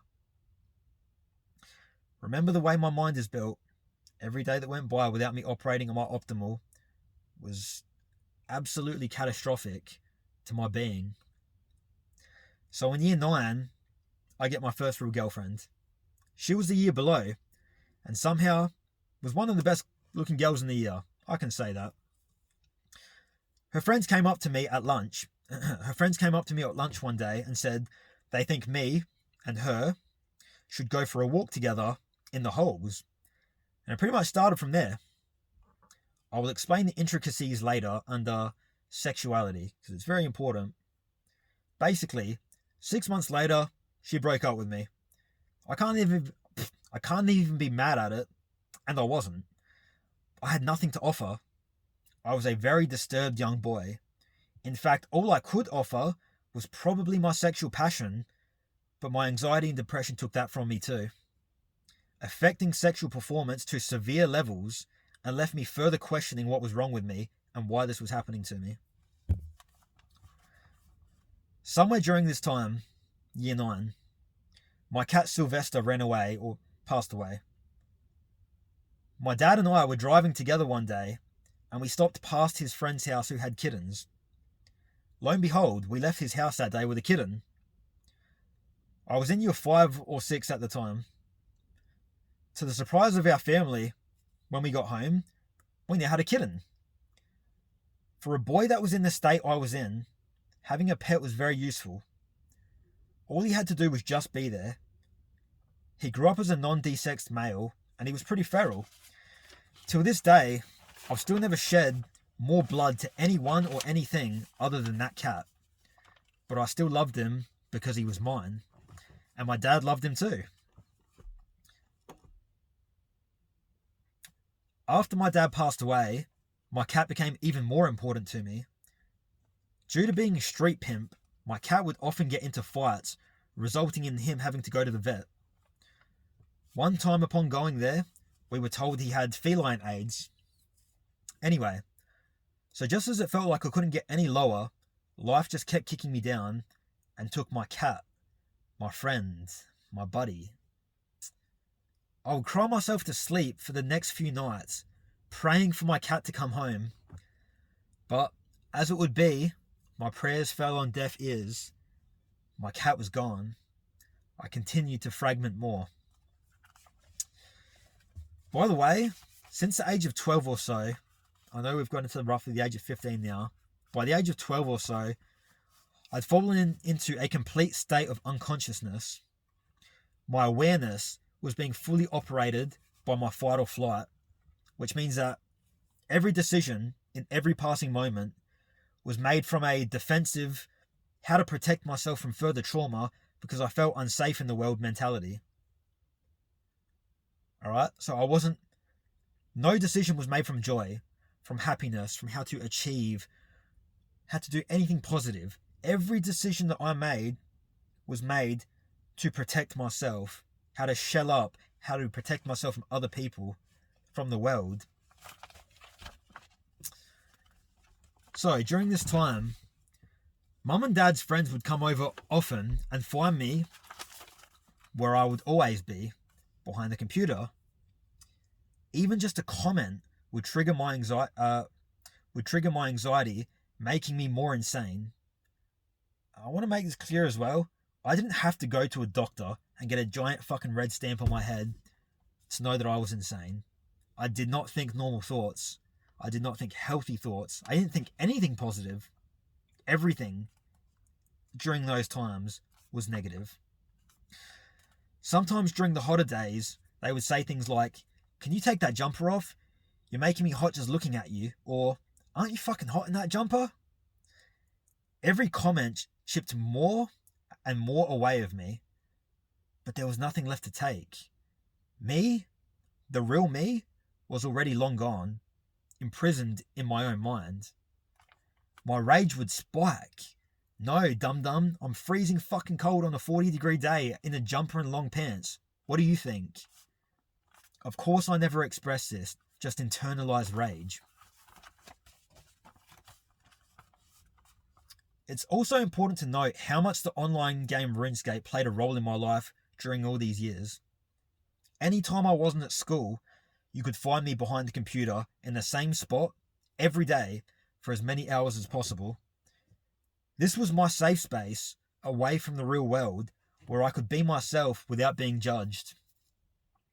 We only had one computer at home between the three of us kids. Because I was on it majority of the time, this led to a lot of arguing, name-calling, etc. Sometimes resulting in Mum or Dad coming in and sorting it out. I'd sometimes get yelled at to get off the computer or they'd turn it off. This would make the anxiety in my chest skyrocket. My safe space was being attacked. This also caused a lot of internal resentment because nobody could see what I felt was my glaringly obvious pain. This was far more of a case of not wanting to be seen by the world than it was an addiction to the game. The two go hand in hand, but my addiction would have been gone in a now moment if I had been happy within myself to express my truest self. At the age of roughly 14, 15, 16, my brother and cousin started going to these underage discos. Of course, I was where you could always find me, behind the computer. They would encourage me to come out with them, but I would say no. How much it hurt me to pretend like I didn't care, that I wasn't interested, but I just couldn't, or it would have killed me, literally. I couldn't be seen, and I certainly couldn't put a 5% product out on the market. I told myself that if I can't have the best me, then no one can. It's never been about pleasing someone else. It's always been about pleasing myself, getting my best self back, who I've been all along. I also want to emphasize this because as a young boy, when your brother's going out and your cousin, and everyone's just so like, of course you want to go out. Of course you want to be with your brother and your cousin. And how much it fucks you up to just have to not do that and just pretend like I'm just on the computer and this is just what it is. But of course my heart wanted to go out. And again, like no one says anything to you and nobody's like passing judgment of you purposely. But of course you know somebody's saying something at the time. Somebody's having a conversation about why do you think they're not doing this or what's going on. And to just not be able to be yourself, yeah, really sucked. Real bad. Now, I think that's the part that hurt the most. I think one variable, and I could be wrong, and I do appreciate this about myself, is that I don't try to push anything that I think as this is it. This is my perspective, and I'm very open to being wrong about it. So I think one variable is significantly worse than the other. When you have a perpetrator in life, someone who has hurt you, and I'm very aware that victims often blame themselves, but you have to at least have a bit of acknowledgement that there were external circumstances outside of your control. But in my case, I single-handedly orchestrated my own destruction. I made a choice. I used to tell myself when I was younger that my problems were my problems only and that I would deal with them by myself. I chose to go through life alone, and they have been the darkest, saddest, loneliest, scariest years of my life. Over a 15-year period. I had no one else to blame other than myself, and all that resentment that I felt was really directed at myself. What kind of complete idiot would choose to go through life alone? The anger I felt towards myself is immeasurable, but I didn't know any better. I was just a boy. Like I said, I dealt with it the best way I knew how, and I forgive myself. So, while coming down from one of my mushroom experiences, at roughly the age of 25 or so, my mum came home and she walked in my room asking, "What are you doing?" I responded by asking her if I was bleeding. She said, "No. Why would you be bleeding?" To which I said, "Because I beat myself up." And she asked, "Why?" And I said, "Because I deserved it." So, hopefully that explains what existed within me this entire time. The anger, the rage, the resentment towards myself for forcing myself to go through life alone. For not having the courage to ask for help. For being strong, for being weak when I needed to be strong, and for being strong when I needed to be vulnerable, and not allowing myself to, the fire in me, the strength in me, that hurt when I came to that realization. What I prided myself on my strength to overcome anything, and so that's what I did. I don't need anyone's help. I can do this on my own. I'll overcome it on my own. And the anger, when I was forced through these experiences, that I could see it, I could fucking feel it. the sadness, the loneliness that I forced myself to go through. So, I'll leave that there. Also, during a number of my mushroom experiences, I've both seen and felt that it's okay to stop fighting now. You're safe. The fight is over. But fighting is all I've ever known. It's become a part of who I am. When you've just been fighting your whole life, fighting for life, fighting for your safety, fighting for your mind, it's not as easy to give up as you would want it to be, because it's all you've ever known. It's all I've ever known. So, between years 9 and 10, I was still working as a towel folder. I'd worked this job for four or more years. Hair salons would send us their used towels. We would wash them, dry them, fold them, bag them, and have our drivers send them back. I essentially worked with a group of mostly middle-aged women, standing around a giant table, mindlessly folding towels for the duration of 3 to 5 hours, whatever my shift was. During my most depressed days, my life was hanging on by a thread. I'd stand there folding towels, planning my death. The thought was always by hanging from my ceiling fan, which, funnily enough, probably wouldn't have supported my weight anyway. I'd think about the messages that I would leave to my family and friends, just sitting there folding towels, thinking about what I would say, your goodbyes and whatnot. The thought truly breaks my heart now. If I had actually gone through with it, especially after the family losing Dad, I would have completely destroyed them. I was only one small event, one more hack of the line away from being gone. It's all I wanted, for the world to just leave me alone. And I'm thankful every day that I did not make that choice. Despite every ounce of my being wanting to die, my dimly lit fire, my inner competitor, wouldn't allow me to die, because to die would be to lose. And one thing I don't know how to do well is how to lose. So I can thank, despite me losing the best part of myself and essentially losing that fire, just that dimly lit fire was enough to just never stop fighting, and it just wouldn't allow me. It wouldn't allow me to do it. Another memory I have was at school. It was PE. This is in high school.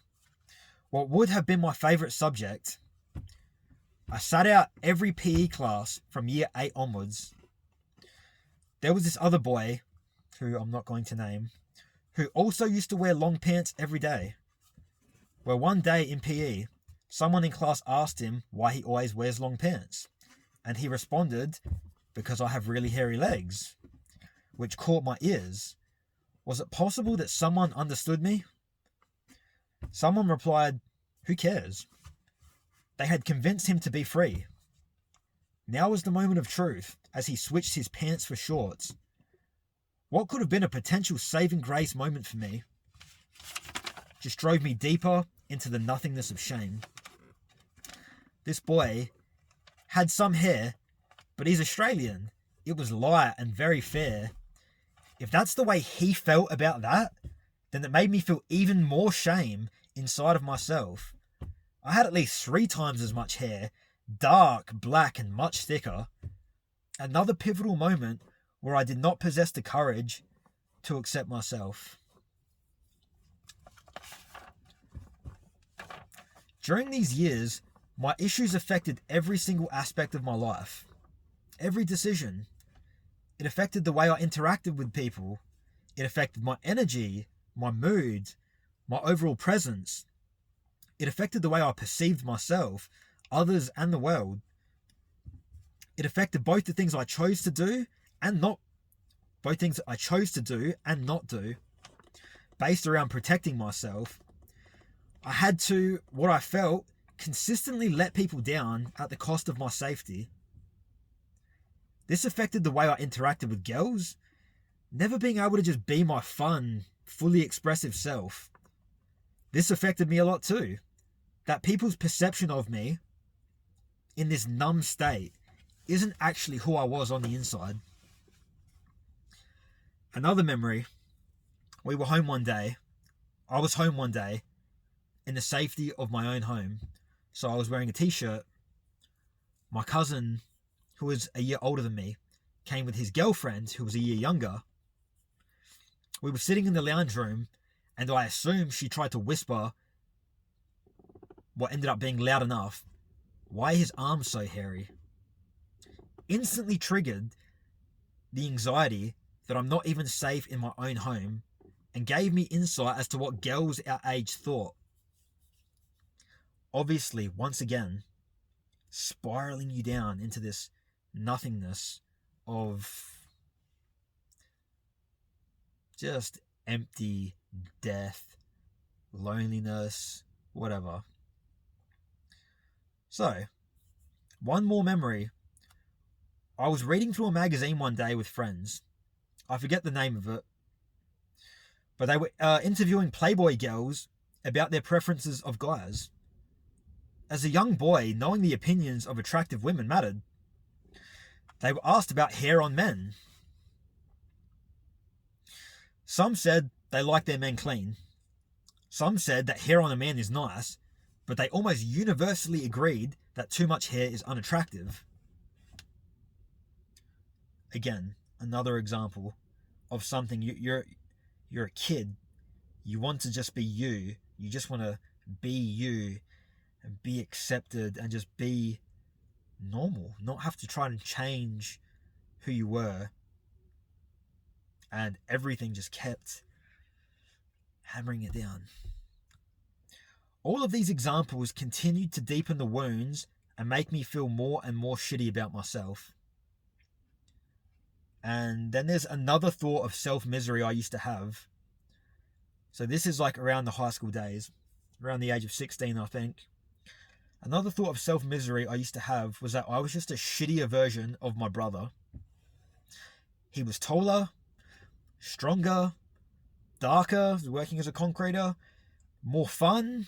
He was going out, living life, more confident. And at that time, I was none of those things. I had no dreams. I had no ambitions, no desires, no mental, sexual, emotional, or spiritual presence. I felt like I was just a fucking dog shit version of my brother. And yeah, hopefully you start to get an idea of the way I was perceiving life at the time, how unhappy, how shameful, sad, embarrassed, angry, how fucking just unhappy someone can be. So, another memory is we were roughly 16 and the boys had gotten their P-plates. We were cruising around and I was long sleeve, long pants as usual. At some point, I felt safe to take off my jumper in the dark. We pulled over somewhere and stepped out near a street light. One of my friends, and keep in mind, this is somebody in my initial group of friends, like my direct group of friends. So we get out and one of my people in my initial friends group goes, "Trav, what's all that black shit on your arms?" Followed by, "Oh shit, I didn't realize you were so hairy." I want to note that I'm not upset by this. That's not the point that I'm making. But imagine being covered up so much that someone in your close group of friends doesn't even know what you look like. Isn't that fucking crazy? So, this journey of hating myself, being disgusted by my own reflection, affected every area of my life. I didn't have low self-esteem. I had no self-esteem. I had poor hygiene. I didn't care what I looked like, and quite frankly, what happened to me. I was both the abuser and the abused, in an infinite cycle of self-pity, misery, rage, doubt, fear, loneliness, resentment. Despite my soul screaming for help, I couldn't bring myself to vocalize the words. The wounds just hurt too bad.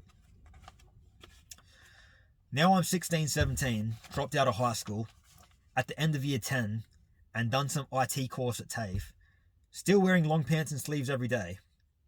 While I'm 17, I get a job helping mum run her cafe. Now was the moment that changed/saved my life. My friend was turning 18 and was going out to town for his birthday. I already knew in my head that I wasn't going to go out looking the way I looked. This was my make or break moment. I either address this now or I'm done. I laid in bed that night. My mum worked night shift, and I wrote what should have been a 10-second message about if she could organise a waxing appointment, turned into a 5-page essay with me boiling my eyes out, putting it out there that I don't want to be different anymore. I just want to be normal. She booked the appointment, and the rest is history. The lady said that's the hardest she's ever had to work. My arms and legs were bleeding. While this did save my life, ironically it didn't make me feel any better. What was lost was lost. And honestly, having no hair felt just as dumb as being hairy. And so the next 4 years or so of me going to town, all the next 4 years or so of me going to town meant was a ton of drug use, more suppression and repression of my entire being, and further destroying my connection to myself on every level, physically, mentally, spiritually, emotionally. It also took a long time to recover mentally from the drug use. Once in town, a girlfriend who could see I'd shaved my arm said, "What's wrong with arm hair?" I didn't know what to reply because, honestly, there's nothing wrong with arm hair. I just know what I think looks nice and what doesn't. Another trigger though, here I was doing what I thought or felt was better, and then a good-looking girl was questioning that, but I also couldn't have the nice amount either. So there was no in-between for me. You either do one way or the other way, and neither of them were really what I wanted. And even until today, you still have to come to the conclusion of self-acceptance, which is why I said at the start that literally the story of my life is self-acceptance, because I can't really have what I want. You just can't. You can go get some fucking laser done, or you can let it grow out. There is no in between. It is what it is, and whatever it is, you just have to accept it. So the part that hurts the most is that my life the part that hurts the most is that my issues never allowed me to be the brother I wanted to be. Never allowed me to be the son I wanted to be, the grandson, the friend, the cousin, the nephew, and quite frankly, the man that I wanted to be. All I ever wanted was to make people proud and to be proud of myself, and I just couldn't do it. Now my only goal in life is to give back to everyone who gave something to me. Love, time, a safe space. It's taken until not that long ago that I could actually look my naked body in the mirror and not hate what I saw.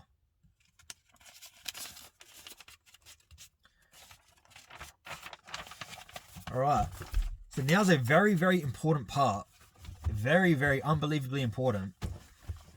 And we're getting into the part of sexuality and how this has had such a drastic effect on every aspect of life.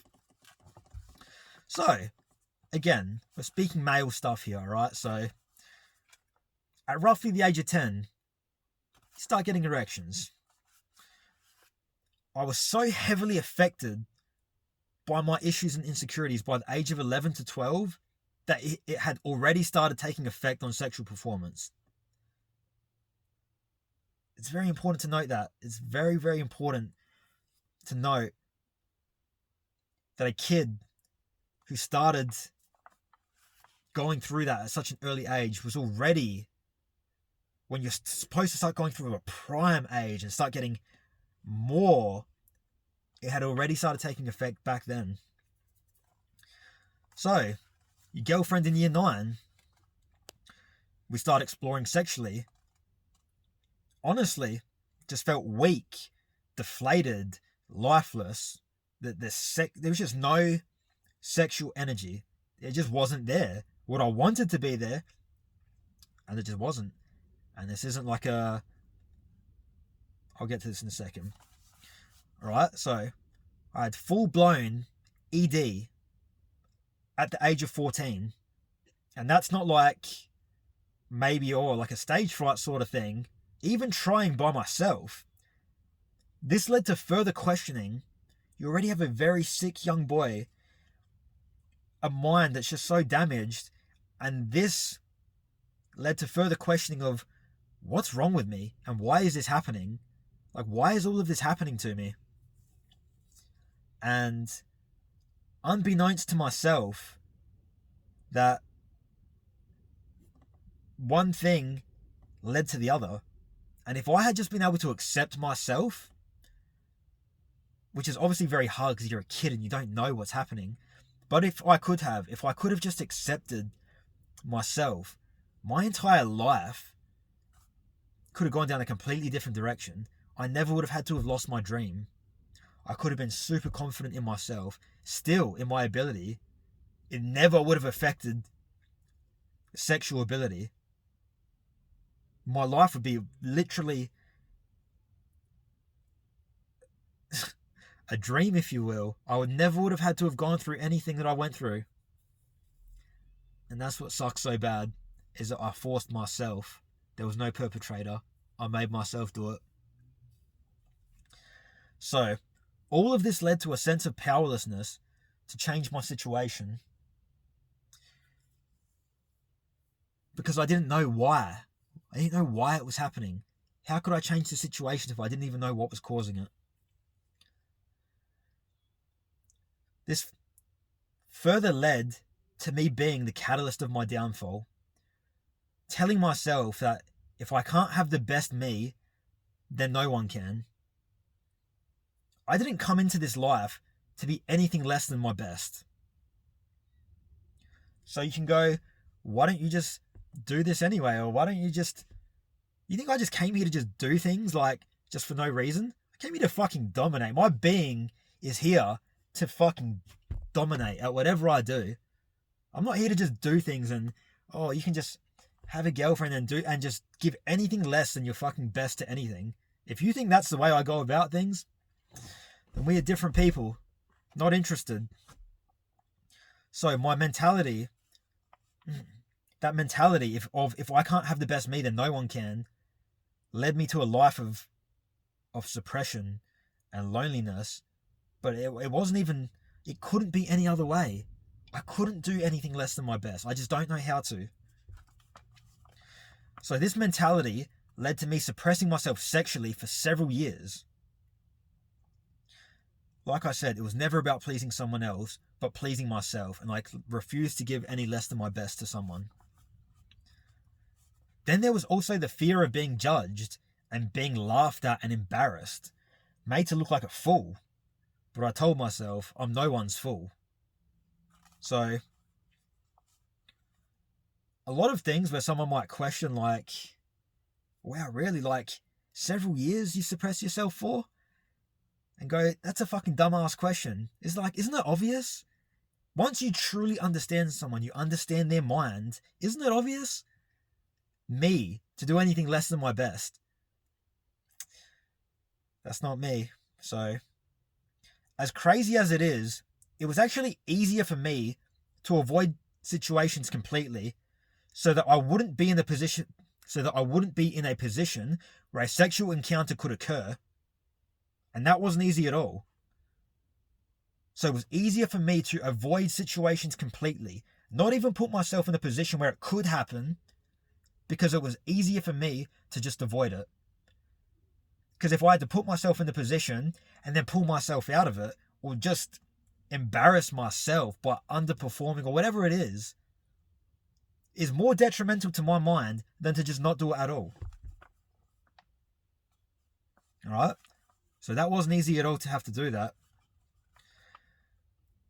The fear of failure existed, but more than that was the feeling of not being my best. Because when I'm at my best, I'm not going to fail. So with the competitive mind that I was born with, I needed to be the best. My best. My being just craves it. There's no other way. Until this moment today, you will never see me put myself out there.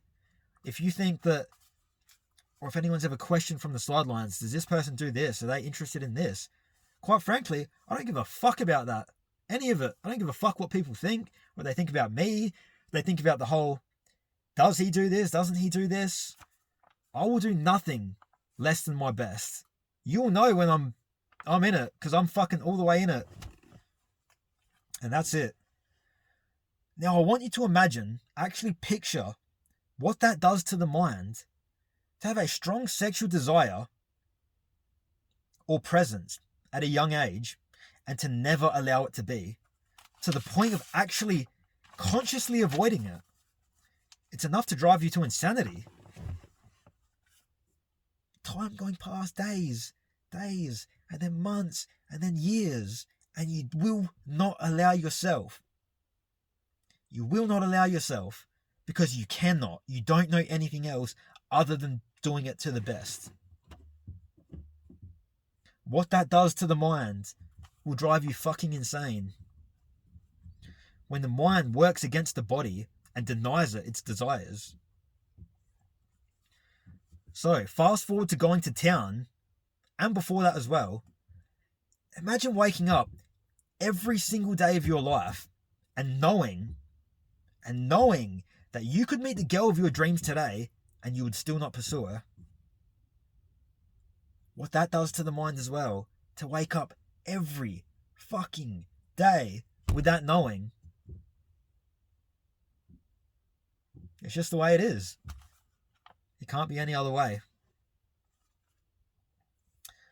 Years later, and I've still never gotten back that sexual fire from when I was a young boy. I've tried every supplement under the sun. I've literally bought every libido / performance enhancer off a website's sexual performance category. And these things have all got ratings, reviews, all that stuff. I've bought every single one. I've tried peptides. Everybody, oh, peptides are great. They help you in this way. I've tried the peptides. And I'm still being left to think that there is something internally or psychologically wrong with me. Only to come to the conclusion that it's an energetic issue. Something is blocking me from my own sexual energy. The reason why nothing's working is because the issue isn't these things. It's not even the hormones. The hormones are there. The hormones are regulated. But there is sexual energy.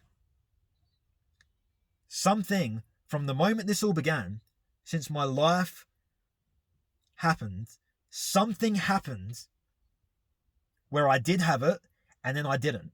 Whether it's a belief system or fucking something caused it. But it's not gone. It's never gone. It's your energy. Do you understand? You can never not have it. It's already there. That's why taking all of these things isn't doing anything. Because it's already there. But you're being blocked. Not you. I am being blocked from it. So, now, I haven't even messaged a girl. I'll be nearly 30 this year. Probably since the age of 20. I haven't even messaged a girl in nearly 10 years. Because after a while, I've told myself I don't even care anymore. I've tried and tried and tried to get back what I once had, to no avail so far, and my journey continues. And again, someone hears that and they go, they might think whatever they think of it. And I would say, that's just somebody might just have a dumb fucking question or comment to say, as if like, oh, we got to get you out and doing this. Like, you don't think I could fucking go out anytime I want? Do you honestly think that I would need someone's help? Any day, any second I can go out. Go to a fucking brothel if you want to. That's not what I want though. Do you understand? That's never what I've wanted. All I've ever wanted was just to be the best me. That's all I've ever wanted. So, that is my story. The dark retreat, the conclusions I came to. Actually, I'm not done yet. I'm not even done yet. I apologise, I went off track, but I wanted to get that out. After the dark retreat, I began working with Jeff. Jeff said that during one stage, he goes, he said there's 4 emotions that we work with. Every emotion branches off of these 4. We've got joy, anger, sadness, and fear. Joy, anger, sadness, and fear. Every other emotion stems from those 4 emotions. And we wanted to work with my anger. Now, to me, I'm not really someone who's angry. I don't wake up every day and I'm consciously angry. I'm like, oh, fuck the world, fuck this, fuck that. After reflecting, I've had time to do a lot of reflecting, and I realize how fucking angry I am. Not consciously, the rage I've kept inside, that I've buried. While I've overcome all of my things on a mental level, on the emotional level, I'll probably say I'm fucking furious. I was angry at the cards I was dealt. I was angry at what I lost. I was angry at watching the dream just slip away. I was angry at the things that I had to miss out on. Conversations, going out, fucking all these things. I'm angry that I didn't even really get to properly mourn my own dad's passing because I was so lost in my own issues. I'm angry, furious at myself for not having the strength to ask for help when I needed it. I'm furious at myself for not being able to just accept myself. I'm furious at myself for being strong when I needed to be vulnerable. I'm furious at myself for being weak when I needed to be strong. The internalized rage I've had at myself for forcing myself to go through life alone is not really something someone can ever understand. And while I do forgive myself on a mental level, on an emotional level, there's so much, and this has all came out through my mushroom experiences, where I'm literally fucking yelling at myself internally, you fuckwit, you dumb motherfucker, I should fucking kill you for forcing me to go through this. You forced yourself, you fucking idiot, to go through this alone. And you know what? You fucking deserve it, you dumbass. Fuck you. You deserve it. Now, this isn't what I'm saying to myself now. This is all the rage that I had inside myself. So when I beat myself up, that should be the indication of what I have carried. Just so fucking angry. And then there's all the people that have made me angry over time.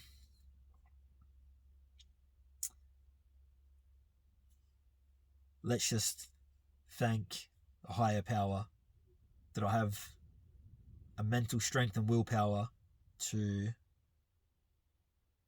protect and to have a straight conscience so that I didn't destroy myself and other people. So a lot of that came up in this exercise that me and Jeff were doing. It works with a tower, and he said, you're going to start squeezing this tower, and first of all, when you squeeze it at 5% and twist and turn, so start at 5% and you go up to 10%, 20%, and as you're doing it, you can feel the tension in your arms, And he's going, I want you to start to make the sounds, release the sounds. Like it might even feel stupid at the start, like you're making it up, but just to just let it out. And it's, you know, it felt real goofy at the start, but you continue to do this. And anyway, we end up getting to 50%. And by this stage, you're getting real aggressive. Not at anyone, but you're just fucking letting out this fucking rage. And he's going, you want to go like, and like really fucking let it out. But my chest was like, he was like, don't take breaks in between it. Like just go and let it out. And like I couldn't. Like every time I would do it, my chest would tighten up. I would have to. And he was like, why are you stopping? And I said that just the tightness in my chest. And what that showed is that the tightness in my chest, something's causing that. There's a rage and anger. Something is there, which he was able to recognize. And so we stopped. And I went down and I sit on the couch. He tells me to sit down, put the towel away, and he ends up asking me to grab this pillow. Closing my eyes, he goes, I want you to pretend that this pillow is your inner child. It's little Anthony. And he starts by saying, what's little Anthony saying? What does he need? And at the time, you're like, you don't know if you're making it up or whatever. And the reason,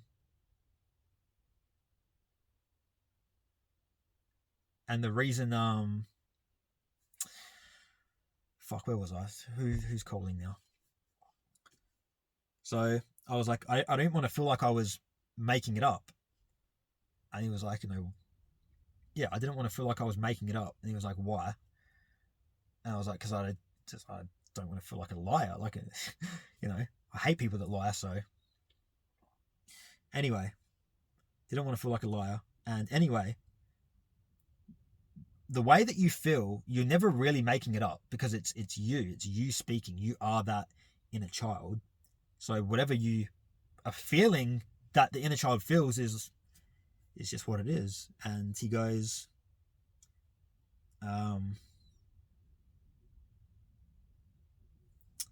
maybe I got this wrong. He's asking me at the start, you see your inner child, what are they asking for? What's he saying? And I said, he's saying, help me. And then I was told to get the pillow. I think. I'm trying to remember, but then I was told to get the pillow. Or maybe beforehand. And then he's like, when you're holding the pillow, when we're holding your inner child, little Anthony. And anyway, so then by the end of it, I'm like squeezing the pillow or squeezing my little me very tightly. And maybe that's when he asked, what's he asking? What's he saying? And I said, help me. And then I believe he said something like, what's he asking for? And I said, a protector.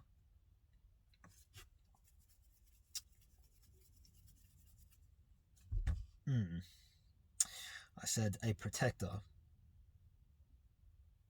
And at that moment, I sort of had this explosion moment, this epiphany. I was like, that's it. That's how for myself, during my life, I've always felt like a protector. To protect the weak, to protect those who can't protect themselves. And I think that's where the identity was created, was that it stemmed from, I created this protector to protect myself. And so we went through this whole process of I had to let that go. There was a time where I needed a protector, and I became my own protector, and it served me very well. It protected me, it kept me alive, but now I'm an adult and I'm okay and I'm safe, and I no longer need that protector anymore. So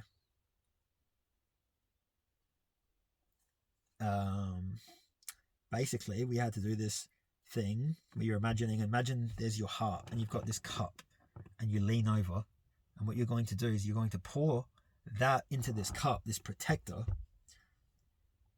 and we just placed it aside. And then towards the end of the session, said you're going to bring this protector out to the lake, this protective energy, and you're going to pour it into the lake.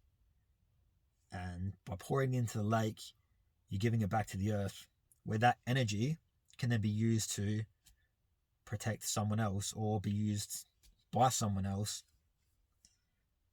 And that was cool as well. I don't really know where I'm going with this now. Basically, whatever was stuck in my chest had something to do with my inner child. Because the reason we got to that is because he was asking me, where does this anger, where does it stem from? Whatever you're feeling that's stuck. And I said, well, it must go back to the beginning, right? It must go back to right from the beginning. So the anger was, I was angry at myself for letting it slip away. I was angry for letting my dreams slip away. I was angry for letting my mind, my safety slip away. I think that's where the anger started from. And then while we were doing that squeezing the tower technique and letting out some anger, I was sort of laughing at the time. And he said, where's this coming from? And I said, in sort of like it's almost in a scary way, I said, because it feels good to be angry. And then that's where fear came from as well, is that it feels good to be angry. When you let that anger out, it feels fucking good. And so I, at some stage, became fearful, where this was also where my protector came in, that if I truly allowed myself to express what I used to feel, that it could have been catastrophic, that I could have badly hurt myself and lots of other people. And I was scared that that might happen. So I became scared of my own anger, which is why I never allowed myself to express it. But the problem is, through not expressing it, it just grew and manifested and became more and more. But the more that it manifested, the more I had to try and suppress this demon of mine. And eventually I became scared of myself. I became scared of somebody's going to push me to that point one day, and it's not going to be good. So there was fear tied in with the anger, and they're all linked together because the fear also started at the same age. When I first became fearful for my own safety, my fear, my own safety within my own body, my fear of losing my mind, of going crazy. Joy is not something I experienced for over 15 years, probably. And then sadness, all I knew was sadness. So there's that. That's what happened with the anger. We began working with my anger. Ideally, You're meant to do the tail twisting thing, and you get up to 100%, and you just let out the anger. I was only able to get up to 50% before I couldn't anymore because of the tightness in my chest. It's not something I've tried to do again since. But yeah, there's that. So hopefully, once again, to help somebody understand you, you can understand where the anger stems from. It was a lot of... It really was never directed at anybody other than myself, because nobody else did this.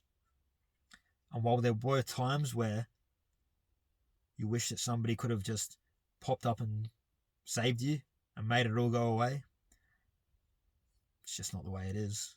And there was a lot of forgiveness around that, understanding, whether it be parents or anyone else, you must concede that these are just human beings who have their own issues, who also had parents, who also had issues in their lives, and people just do the best with the tools that they have, and nobody intentionally tries to do wrong or not be there for anyone. Once you can truly understand that, it's a lot easier to forgive it. Okay, well, obviously I'm filming this after. I knew that I would get through it and then have things that I wanted to get to that I missed and that I just want to leave it out. So I'll just start with, I've got this written down here, just some emotions that I've felt during this time. And you can obviously add every other negative emotion you can even conceive of to this, but this is just what's here. So during these times, feeling unsafe in my own body, fear, grief, sadness, guilt, shame, feeling alone, anger, frustration, disbelief, hatred, despise, chaos, feeling dead inside, jealousy, resentment, and you can add literally every other thing that is shitty that you can feel to that. Now, the point that I want to make is that it's not wrong to feel any of those things if you allow yourself to feel them. But what happened is that all of that was there and all of it just built up, and I continued to push it down because I felt like if I allowed it to come up, that it would have been in such a destructive way. And so eventually it felt dangerous. It felt like there was like the darkness in me battling with the light. The darkness was saying like, I want to destroy, I want to cause chaos, I want to destroy everything. And then the light in me was like, despite my light being this fucking big compared to this massive demon, the light still had the power, and my light fought it with every ounce of energy that I had to just say, no, we cannot do that. We will not do that. And obviously it's through that. It was through that battle, that internal battle happening in my mind of, do you do this? And that there's almost like a sick part of you that wanted someone at some point to push you. Because it was like, I didn't want it to happen, but I did want it to happen. And then there was the light of your consciousness that just kept that demon at bay. And I'm very thankful of the mind that I was gifted, because although part of it almost led to the downfall in itself, that same mind is what allowed me to not express that. And who knows, maybe if I'd expressed it and let it go, I would have felt better afterwards. But then again, maybe if I did, maybe I'd be in fucking jail or dead. So there's that aspect of it. And let me pause. I don't know what I want to say now. I guess I can mention this. So after listening to everything you've just listened to, you start to get a better idea or understanding of someone, and that's all somebody has ever wanted, is just to feel understood. And when people's perception of me from the outside. They just saw this broken, deflated, weak version. And you know that's the way people perceived you, because it's not their fault. That's just what they see. That's the product that I had out there. And to be perceived that way, no, that's not who you are. It's the furthest fucking thing from who I was. And lost my train of thought again. But just to be able to express this now and be able to have someone understand who I am, who I've always been, I think that's what I've always wanted, was just for someone to just see you. And how could they possibly see me if I wouldn't allow myself to be seen? So I like to think that this is big for me, and I think I've given enough for somebody to get an understanding of, damn, I see you now. Like I get you. I get why you had to make certain decisions, because that's the way you are. That's the way you've always been. And now certain things you either have done or haven't done make a little more sense. So I don't know where that thought's going, but just to feel understood, just to be able to express and almost vent a little bit. And yeah, I'll just leave that there for now. All right, something else. Also, during this period of time, which was roughly 15 years, maybe longer, I did not allow myself to love or to be loved at all. I literally did not experience the emotion or the feeling of love for such an extended period of time. And you need to understand that if you do anything for long enough, that becomes your reality. So through the accidental saving of myself through a mushroom experience, which broke me out of this state of unconsciousness where I became aware of myself again and aware of everything that had happened. And I had this real epiphany of like, where the F did 15 years of my life go? It felt like I was a kid, and then I snapped out of it. Next thing you know, I'm an adult, and all this time has gone by. And of course I lived through it, but it just wasn't me in control. It was all fight or flight. So the point that I'm making is that once I first redeveloped awareness, and my many journeys since then, I have literally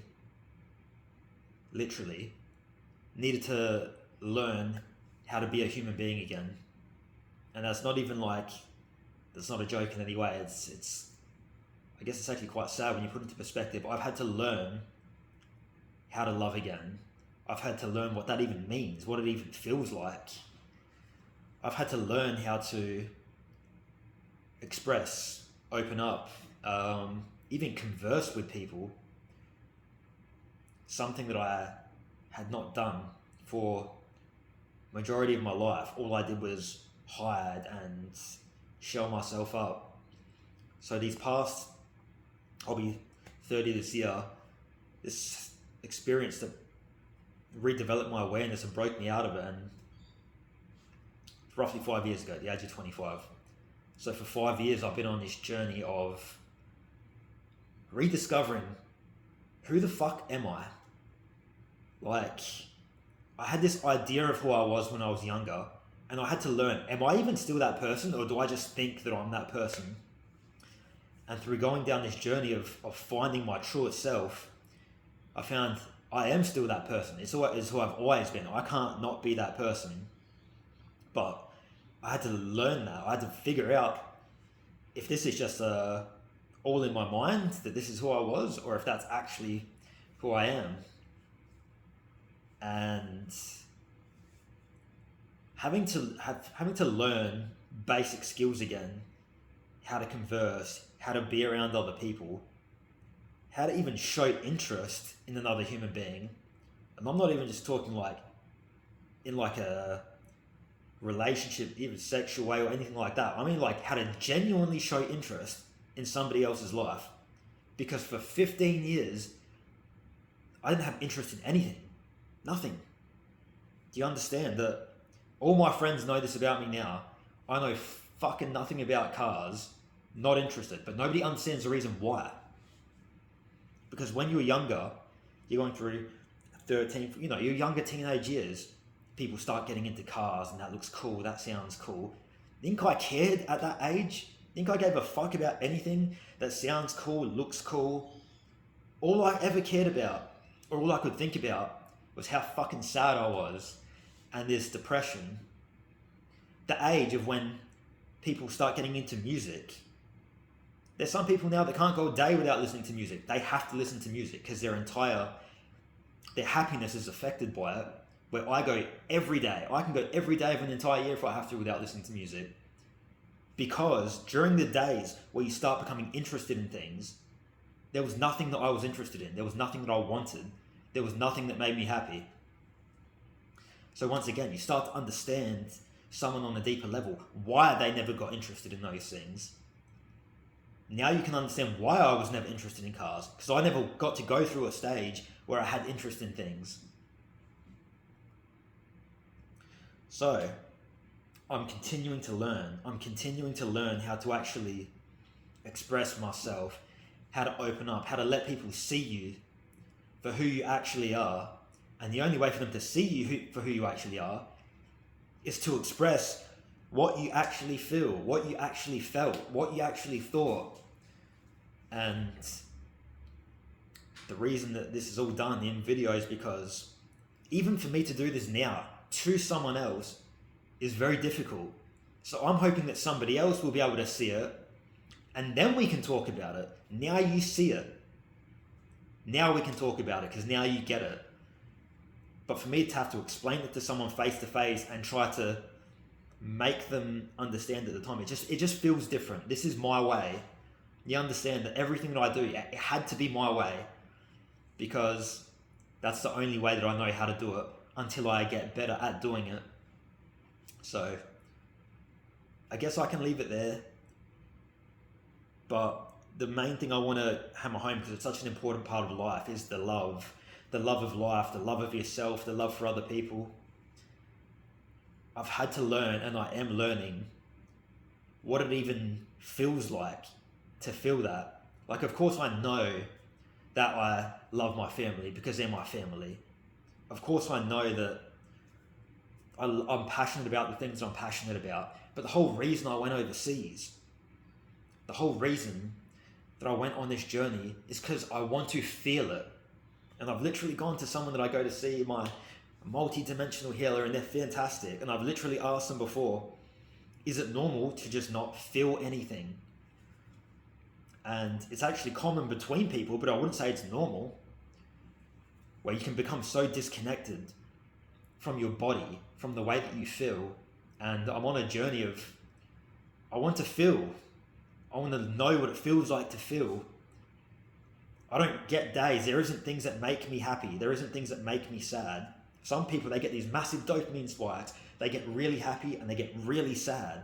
To me, I just get happy and a little bit sad and a little bit happy. But there's no giant scale, and I want to feel. I want to get those massive rushes of, the only thing that really makes me that happy, first of all, seeing my niece makes me happy. Spending time with her. Anyone who knows me knows watching the UFC, that's my love, makes me happy. Watching the Crows play makes me very happy. And that's as high as my happiness goes. And the lowest it goes, I don't really get sad about many things. The only thing that truly makes me upset is not feeling, is not being my best self. I know my direction in life. I know that I want to work in the space of helping people to heal, of doing what I'm doing right now. But I want to feel it. I don't want to think it. I want to feel it. I want to be drawn to it. And that's what we're doing here. I think that's the last thing that I wanted to say. I feel like I've garnered so much knowledge about the process from me literally going through it. This isn't like I think and I've read this fucking paper and I've gone on the computer and read shit. I've done it. I've been through it, so I can give real legitimate understanding and knowledge and empathy and compassion about the process because I've done it and I'm doing it. So I can do it without a place of non-judgment. And I know people that struggle. Everybody knows someone who struggles, and I've tried to explain to people before, but they sort of only hear your words. And the main thing that I feel like I was missing between us is the resonance, where my magic comes from being able to resonate with struggle, to be able to resonate with the negative emotions, the doubt of yourself, the hatred of yourself, if you will, the anger, the fucking anger that you've kept inside yourself. I know that better than anyone else, how fucking angry you can be at the world. Fuck you, and fuck you. And most importantly, when you feel like the world has fucked you over, fuck off. Leave me alone and just fucking shout it and yell it out and let it go. Fuck off. Leave me alone. And you know what? It's going to feel great when you do it. And then you can release it and you don't have to continue to be angry. There's like healthy ways where you can address it and let it go. But everything, like Jeff taught me, everything stems from those 4 emotions. Joy, and joy isn't everything good, by the way. There's like good, negative things also associated with joy. Anger, fear, and sadness. And if you can learn to work with them and everything branches from those things, which I'm still learning now, but anyway, now I'm rambling. That's all I wanted to say. That's where I'm going to leave it. Thanks for listening if you've gotten this far, and now you understand me on a deeper level.